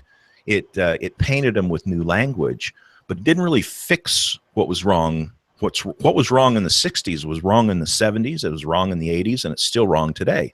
And that is the forced association. And, the fact that we have to constantly pay increasing amounts of our hard-earned money into the government. So civil disobedience is great for pushing the government in one direction or another, but it lacks a mechanism to actually kill the government and set people free. So we come to the third thing, which is speaking truth for posterity. Now, this is really important. This is what we're doing right now. It is the act of saying, I don't care what everybody else says is right. This is what is right. And this is what I'm proclaiming to be right. And if you try to shut me down, it's probably because you don't have a better argument. So speaking the truth for posterity is really important because we get the word out to other people and we can express ourselves in a way, and then people can judge it by its merits. Does this sound like something I want to get behind? But speaking the truth for posterity, or speaking the truth to power, some people say, you can talk to the shadow government or to the open government, talk to layers and layers of bureaucrats until no more words will come out of your mouth. And the one thing that's not going to happen is they're never going to say, oh, you know what, you're right, government is a forced association, let's just close it down, let's just go ahead and stop. They're not going to do that. They're making vast amounts of money. You think of the military industrial complex and the kind of money that was spent on one program alone. Pick out whichever one, it doesn't really matter. But you think about how much money is spent on one military program alone to produce one thing. And you think all of a sudden Raytheon or Boeing or General Electric or McDonnell Douglas is going to go, wow, that's tax money, and that was forced association. I don't want to do that anymore. Let's stop making billions of dollars and go do something else. They're not going to do that. So speaking the truth for posterity, or speaking the truth to power, is something that we must do, but it's not something that'll kill the state. And that leaves us with agorism as the fourth thing. And agorism essentially is individual secession, like we've been talking about. And it is a way that we can voluntarily step out of at least parts of the system, if not the whole system. But again, that won't kill the state, because unfortunately, people who essentially worship the state as a deity, they are reproducing at rates that we can't even come close to. So it's just a numbers game. We can't possibly outproduce them in terms of new people. So we have to have the fifth strategy, and that's what I go through in the book. And the fifth strategy involves a three-part method, and I use the imagery of the scorpion to display this. So we have above ground and below ground activities. The above ground is like one pincher of a scorpion, and the below ground is like one pincher of the scorpion. And the two work hand in hand. If you can see as the two pinchers of a scorpion do this, and they snap at the thing that they're fighting, and they irritate it and they agitate it until the time comes that it's time to actually kill it. And when that moment comes, out of nowhere, the third part of this appears as the big stinger that comes down and delivers the paralyzing strike. And currently, in the liberty, freedom movement world, we have the two pinchers. They're somewhat limited in what they're doing, and they're not really working all that well hand in hand. But there is a giant underground of hacktivism, of agorism, of a lot of activity that is below ground and that is taking place. But it's not very coordinated. It doesn't have an actual goal. And we have a lot of above ground that's doing really important work. Podcasts, talking on social media, going to events, hearing and giving lectures, and all the different things that are happening in the above ground. Those things are all really important, and I go into in the book again about individual things that are important in that. But we've never developed the strategy of the stinger. And so the third part, the book is divided into three pieces, and the third part of the book describes that stinger. And that's what I was doing research for in Missouri when I started thinking about farms that had spots to park motorhomes on and so forth. The people that I was talking to there, if you think of organizations like biker groups and militias, these are organizations that largely exist underground. Although there are many above ground indications as well. Bikers wear jackets with emblems and stuff like that. But there's a lot of that that's going on underground. And they have systems of self-policing. And I shouldn't go any further than that, other than to say that the third part of the book is the result of the interviews that I had with people in Missouri, Arkansas, Alabama, Tennessee, and Louisiana. And the system is pretty much in place. It just needs some tweaking to have the stinger that would be the third part of this three-part attack on the state to actually facilitate the death of it. And if it exists in Missouri and Arkansas and Alabama, it exists in Albania, and it exists in the Caucasus Mountains. I started to say Georgia, but that's just going right back into the southern United States. So the other Georgia. It exists in other places. It exists in China. It exists in India. It's just a matter of getting these things organized, and we can do that now with the ability to translate between languages that we now have, and the ability to connect on the internet. We can put together societies completely hidden and share knowledge and share plans. Anyway, so that's I just turned that into a giant sales pitch for my book, and I really didn't intend to do that.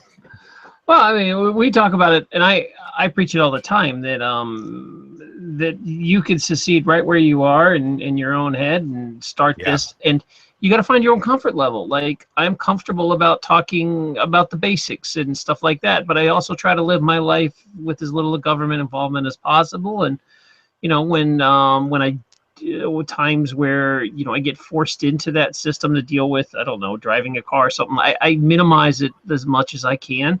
And when things happen, I'm sure that there's a lot of guys like me that are just ignoring it and creating our own reality. And if nothing ever happens, that's fine. I lived a life without fear.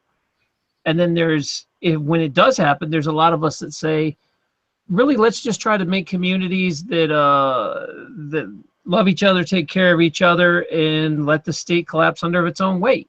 Until that happens, and then there'll be something ready to go. I don't really understand exactly what your fifth strategy is, but I assume that's a teaser for the book that you'll have to read it to know. But I'm going to say in a positive way that there are lots of guys and people like us that you do whatever you're comfortable with. You go in as far as you want. You don't have to run a black market out of your house or something. But you could also go to a swap meet that's off the book somewhere and put your toe in the water. It doesn't have to be crazy. Throw a garage sale. Yeah, and then start working. Like in New Hampshire, we have. I live in what's called the Free State Project, where I moved here and there's 20,000. Well, there's going to be 20,000 people that will eventually be here that feel similar to how I feel. And already it's starting. There's agorist markets in just about the big city that once a month people meet up and we exchange goods and services without regulations, without licenses, oh no, without the permission, and all that stuff goes on, and it just kind of rotates around. It's seriously, what's crazy is this was so normal back in the day that now this has to be like some crazy form of activism just to sell a baked pie to someone. Now, I do believe, I always want to come back to the positive way of finding a community you care about and being with them. But, it also can be an online community to an extent. And you can create your own reality right now. You don't have to live in fear. And, one of the things about watching the survivalist world is they'll scare the absolute pants off you if you watch that stuff. Your neighbors are going to eat your cat, and everybody's out to get you, and that's a scary place to live for something that may never even happen in your lifetime. Sure, it's good to be prepared, but do it out of a place of empowerment, not out of fear. Not that, right? Because you invite that world in as soon as you start thinking that way. You will create that reality, and it scares. Seriously, you just think about, oh, my neighbor's going to screw me. My neighbor's going to screw me. Guess what happens? Your neighbor's going to screw you. So try to understand what we're saying. Yes, there's this big problem. Yes, we'd all love it if we could move to a free place on the planet and just watch the rest do its own thing. That reality is kind of far for right now, but you don't have to wait for that in your lifetime. You can be free in your own mind right now. You can be free in your own life right now. Go as far as you want with it.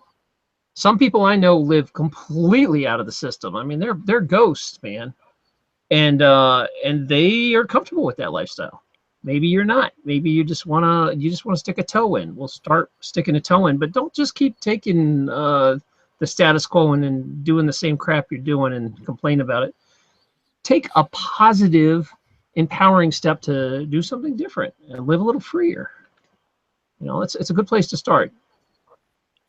I'm sorry, I'll get off my soapbox. Mike, you want to soapbox out? No, I don't need a soapbox right now, but thank you.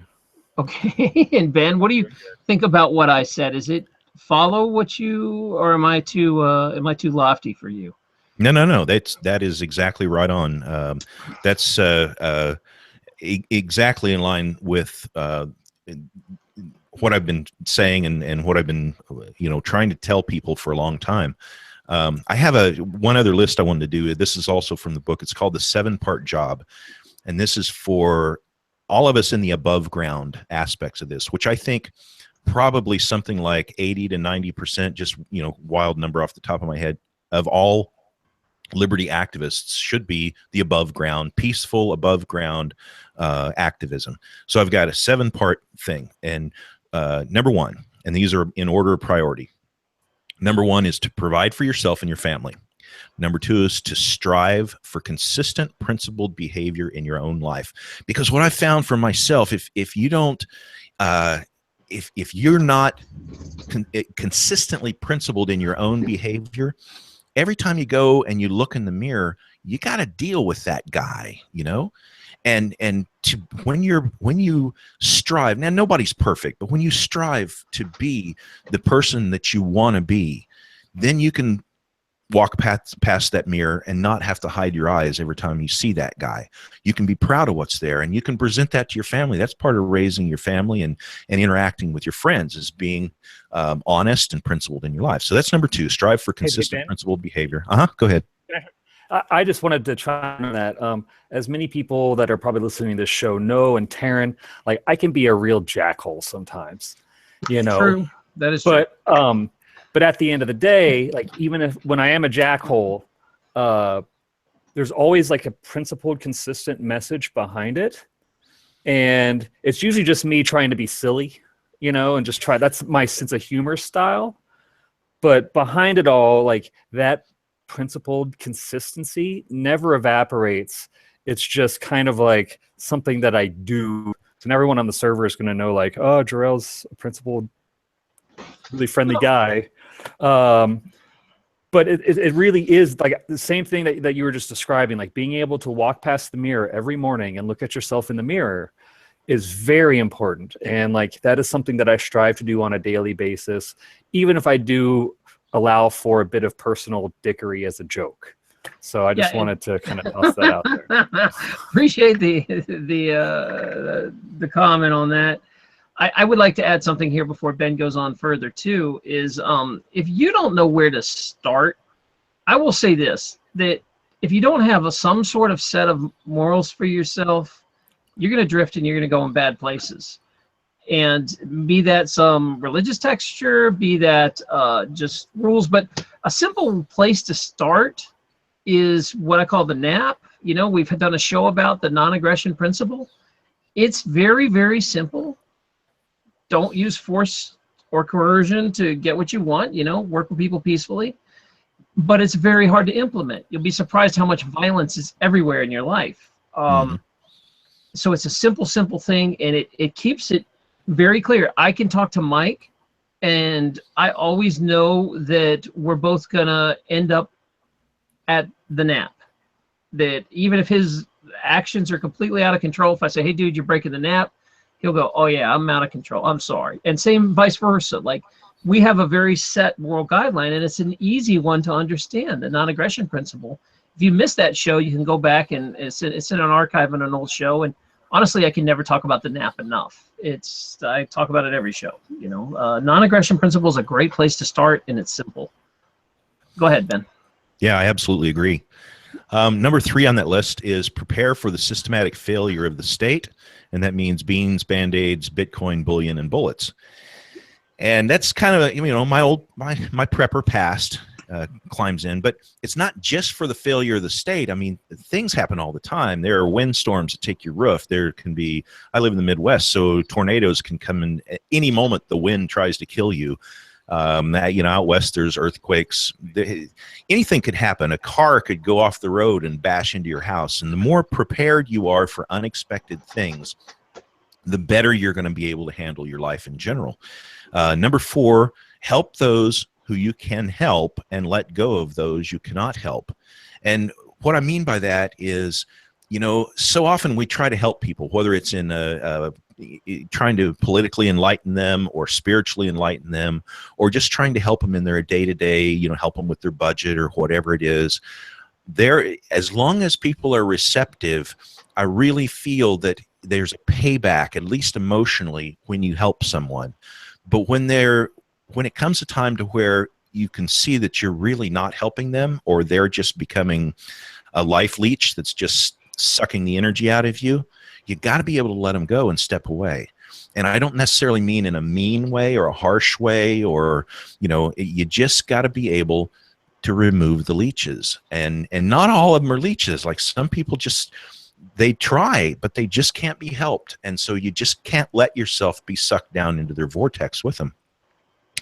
The next one is number 5, expose the evil and lies, especially of the state in this context, and speak the truth in the face of power. So, you know, sometimes it's really hard to say the truth. Sometimes it's really hard to say, yeah, you know, taxation is just theft. I mean, it's just taking from you whether you want to or not.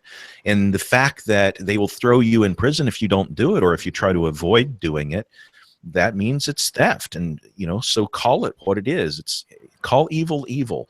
Don't be ashamed or afraid to call evil evil. Sometimes it hurts to do that, but somebody's got to do it. 6, publicly disassociate yourself from the underground and denounce all acts of aggression.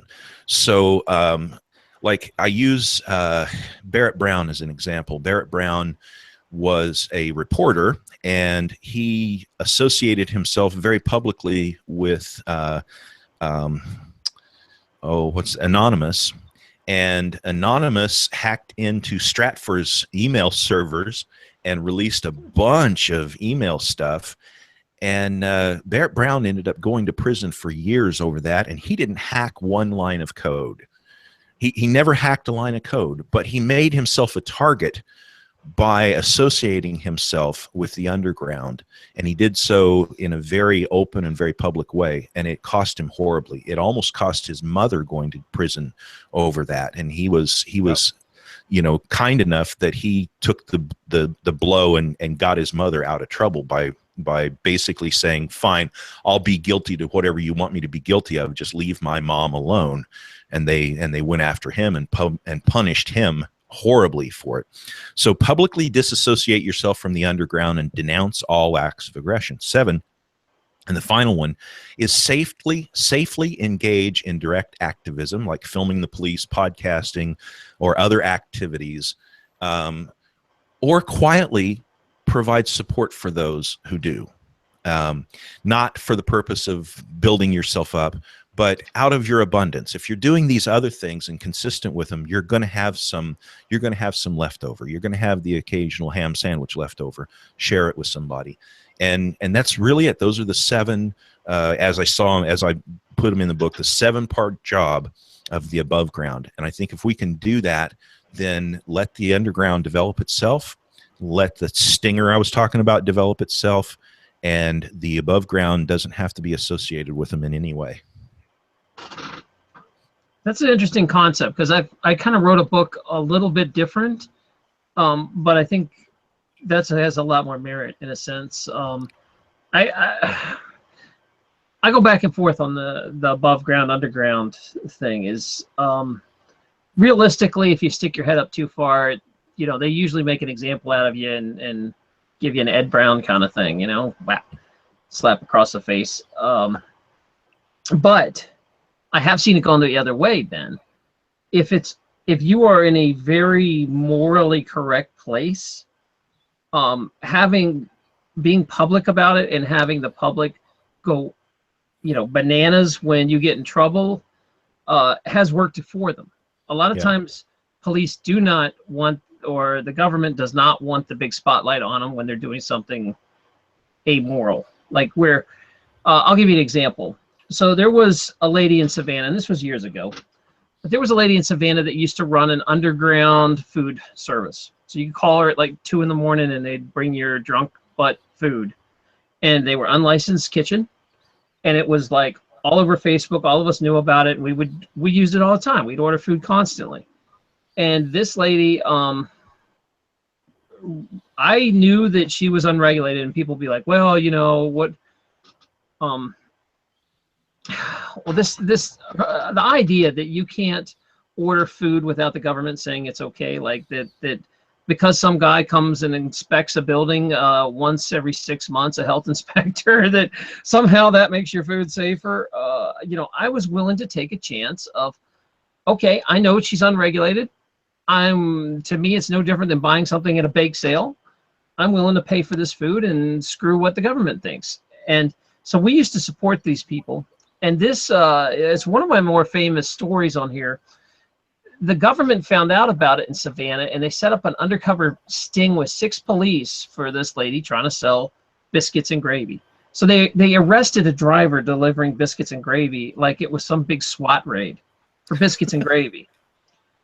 I went on air and raised hell about it and brought awareness. And then I think Alex Jones picked up the story, and it went bananas. And people from like Sweden were calling the Savannah police being like, what the hell's wrong with you people arresting someone for biscuits and gravy? And it became this big thing called, Biscuit Gate. So what happened, because we shined such a public spotlight on agorism like that, the police took Mama Allie aside and were like, look, just make this stop. You can sell whatever you want to sell. We will never bother you again, and just set her loose. So she was able to run for a long time an underground business just by shining a big enough spotlight. And so I do think that there's a time when it is good to go above ground and be openly. You almost want to advertise yourself as you're so much trouble to mess with that it's just not worth it.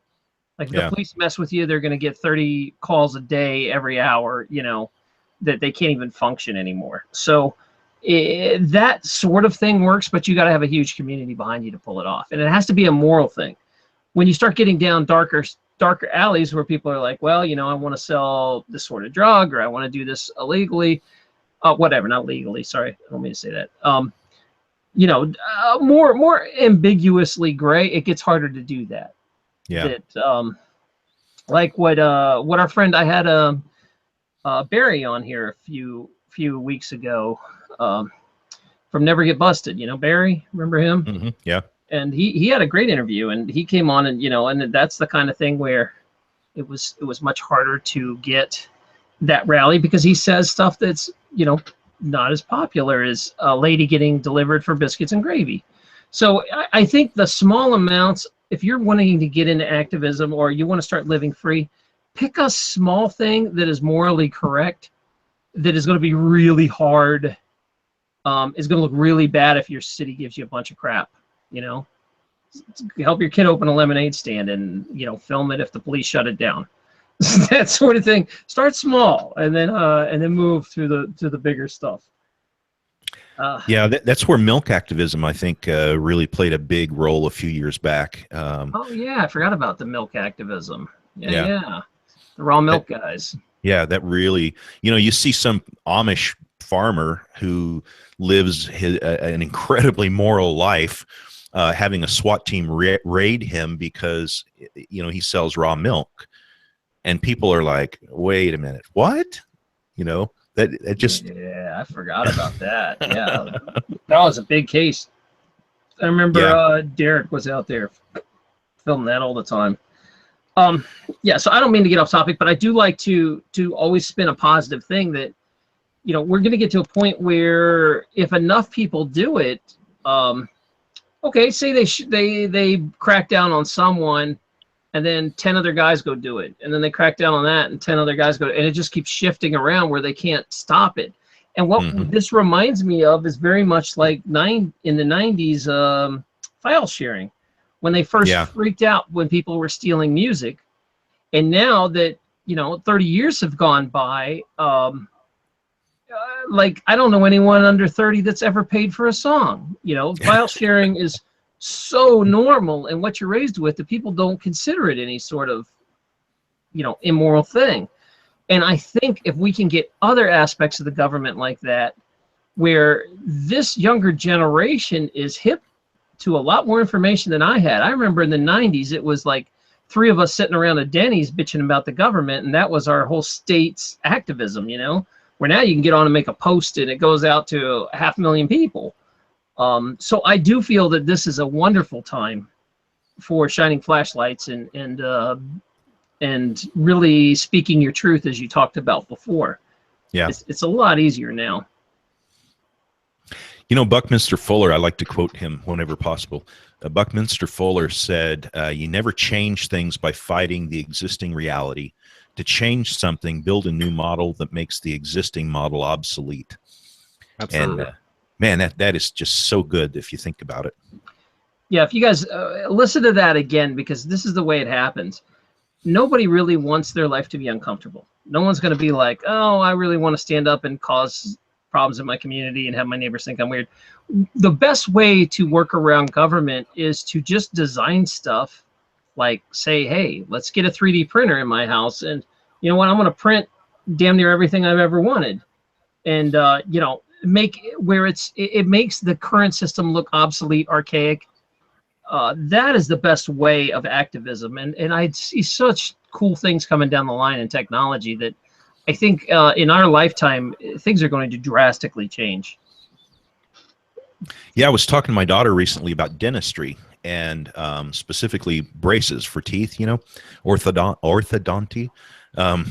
We're rapidly coming to a point of where cameras are going to be small enough and accurate enough with such good resolution that you will literally be able to essentially run a camera around inside your mouth, feed that information through a 3D printer, and print yourself a set of what's the thing, a retainer, without ever seeing a dentist, and then just essentially self-treat slightly crooked teeth. You couldn't do it, like some cases of are really bad and would need orthodonty, but for slight cases where like somebody's got maybe they're not happy with the gap between their front teeth, or they have a slight underbite or overbite and they just need to move it a little bit, rather than paying a dentist for 3 years of dentistry to just, you know, every month adjust their braces a little bit. You run a camera around in there, you wash it through the software, you've got a real dentist has already approved the software, and bam, you print out your own retainer that you wear for this week, and next week you print out a different one, and then the next week you print out a different one, and you move those teeth in the same speed that a dentist would without paying him $100 a crack every time you walk in his door. Yeah, I'm very excited because, you know, I know we spent a little gloom and doom in the beginning of this, but it's not where I wanted to end up. I'm very excited about the new technologies coming down, and I'm excited that the attitude has changed so much, that, you know, I know a lot of people trash on millennials and stuff, and it's kind of fun. I get it. I make jokes myself. But the one thing that is good about it is they've been raised in a massive information overload where they can look up and find out what's BS and what's not BS, and they can get inspired to do these things that you know, 30 years ago seems like science fiction now. So I'm pretty excited about that. We are kind of past the hour of Mike. Did you want to say anything before I start winding down this show? No, not really. No, I think this has been a really productive conversation, and again, it's been a pleasure finally getting a chance to sit down and talk to you, Ben. And yeah, a long time. Talk to you. Yeah, it's always been a pleasure being on your show, Terrence. So thank you. Oh, thanks for coming. Okay, before I give Ben the floor one more time, I do have some housekeeping to do, and we're going to talk about what's coming up and everything else. So first off is, if you didn't realize or you're new to the show, I would appreciate if you support us by shopping at Amazon. Since YouTube, the YouTube boycott killed what we were making as YouTube creators. I was a full-time YouTube creator, and it is hurt. So we're trying to make up the difference by encouraging you guys to shop at Amazon. And it is actually helping a lot. This has been a good month, and I appreciate you guys remembering that anytime you want to buy something, go through my link first. Don't go look at it on Amazon, then go to my link and go back. It doesn't work like that. Just remember, go, oh, yeah, I'm going to buy some stuff in my garden. Go through my link first. It's underneath every story here. You can just shop in.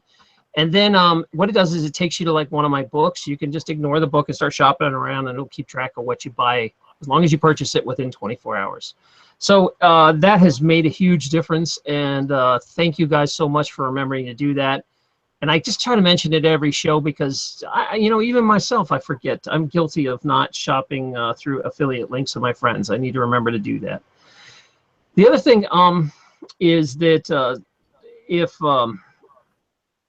coming up coming up Thursday. I'm still trying to secure a guest, but I've been talking with Mike Dampier for a while. The Mike Dampier Show.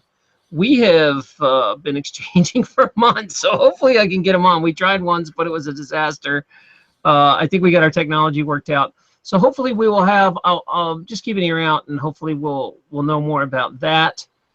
Coming up Thursday, we'll talk about some Mandela stuff, and maybe we can twist Ben Stone's arm a little bit, because he says he has some near-death experience and some Mandela stuff he wants to talk about, which was a big surprise. He actually watches my show a little, so I was really excited about that. And I don't know, Ben, are you free Thursday maybe to come on as a panelist and say hello? I think so. I'm looking here. That's the 25th, right? Yeah. Yeah, I don't think that'd be a problem. Yeah, that would be. Oh, so what'll happen is I'll have Mike on for the first 45 minutes or so, and then I bring you in. Sure. So you come in a little later. And I'll promise not to give a sales pitch for my book and or a website. We'll just stick with the near death. Fine. No, I wanted you to be on about this topic, but I know you have your own story you want to tell, and Thursday night will be a much bigger crowd for that sort of thing, and I want to respect that. I also have to say thank you so much for the people that are donating in this chat tonight. Of course, Karen and Michelle, they donate practically every show. Big donations. It keeps the lights on here. I appreciate that. And Magi, every show. Robert Dean, nice to have you back. And, of course, Feminine, I appreciate that, too. There's lots of unexpected donations tonight. I'm thrilled to have them. Thank you. I feel like PBS, that, we're only 1 minute away from the lights closing. And how can we bring you quality entertainment like Penguins on Safari without your support? So I do appreciate that. The last thing I do want to talk about is we might have a show coming up next Tuesday, a week from now. I'm trying to land it with John and Kat Bush, right? However they go by now. They what do they go by, Mike? Is it the Blyches? Bleich is last I heard. Yeah, okay. They combined their last names, so I don't know what it is anymore. It used to be Catherine Bleich and John Bush. They are hopefully coming on the panel, and I'm going to try to get Ernest Hancock and maybe Danny, if I can get her, on peaceful parenting. We're going to talk about peaceful parenting. For you guys who have never heard of that, we talk about nonviolence and living by the NAP, but how do you do that raising kids? Like, we're so used to using violence on kids to, hey, your kid's spazzing out. Well, I'm going to pick you up and stick you in a corner until you behave. Well, you know what? You're using violence on you're confining your kid. But what do? Do you let your kid run loose and go crazy? So how do you practically be a parent and do this? And Ben, I don't know if you went through this. Did you have any peaceful parenting stuff come through your way? Oh yeah. Well, my dad was raised that way in Appalachia in the 1920s. Really? In his entire childhood, he was never struck once by an adult. And that's just the way that his mother and father raised their children. My mother was raised about 5 or 7 miles away in the next hollow over, and she was one of 12 children, and they pretty much whipped them with a switch every day. But on my dad's side, that's what they did in the 1920s. They did not believe you should be slapping your kid.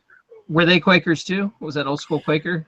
No, they were actually pretty hardcore Baptist, but my grandmother and grandfather just didn't think that you could raise children the best by hitting them.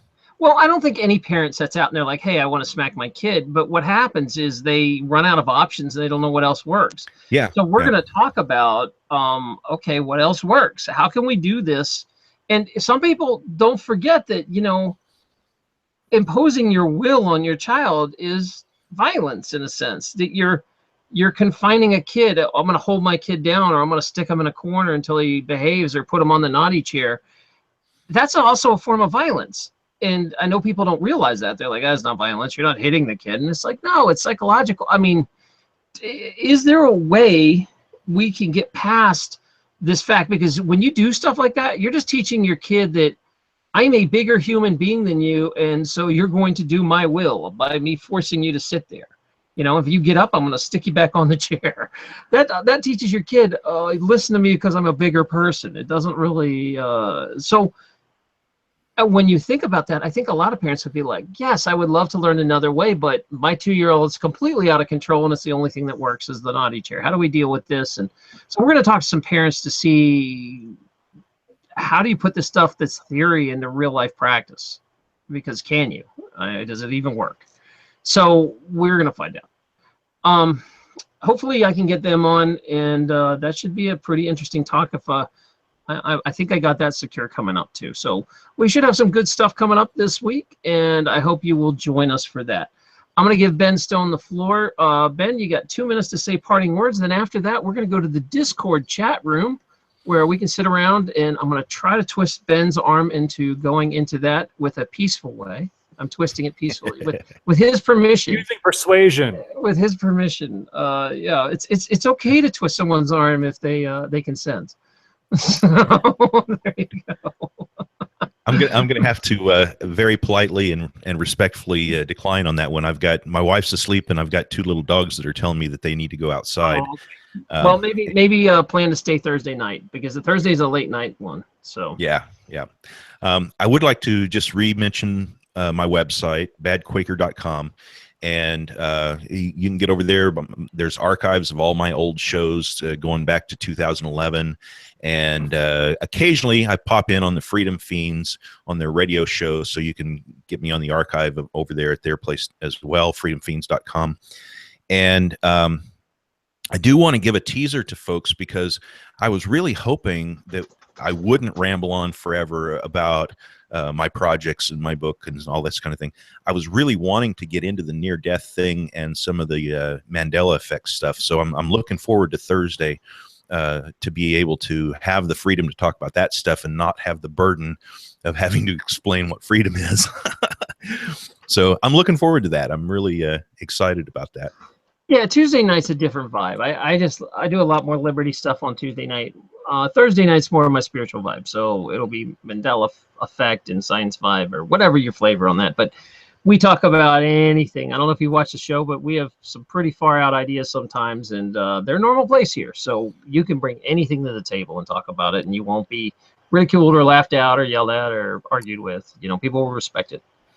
So that's the beauty of that show. Mike, any last words before I split?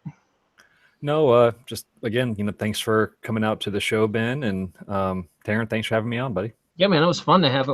I know when to invite you for the right topics. I figured you'd like secession. The other thing is, I'm gonna stop calling it the D word chat room. It's a bad name, so we're gonna call it the happy chat room. So if you want to go join the happy chat room, we're not gonna say, we're just gonna call it the afterglow again. My afterglow. You want to take part of the afterglow? Come on over. Marlene is gonna post a link here. Also, I really appreciate I know Marlene has been active as my mod. Is there any other mods I missed in here besides Jarrell? I don't know if you count since you're in here.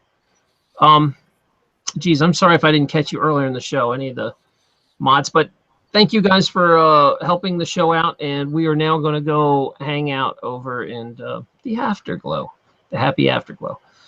Love you guys. Okay? Be positive, support each other, be nice to your cat. I'll see you Thursday.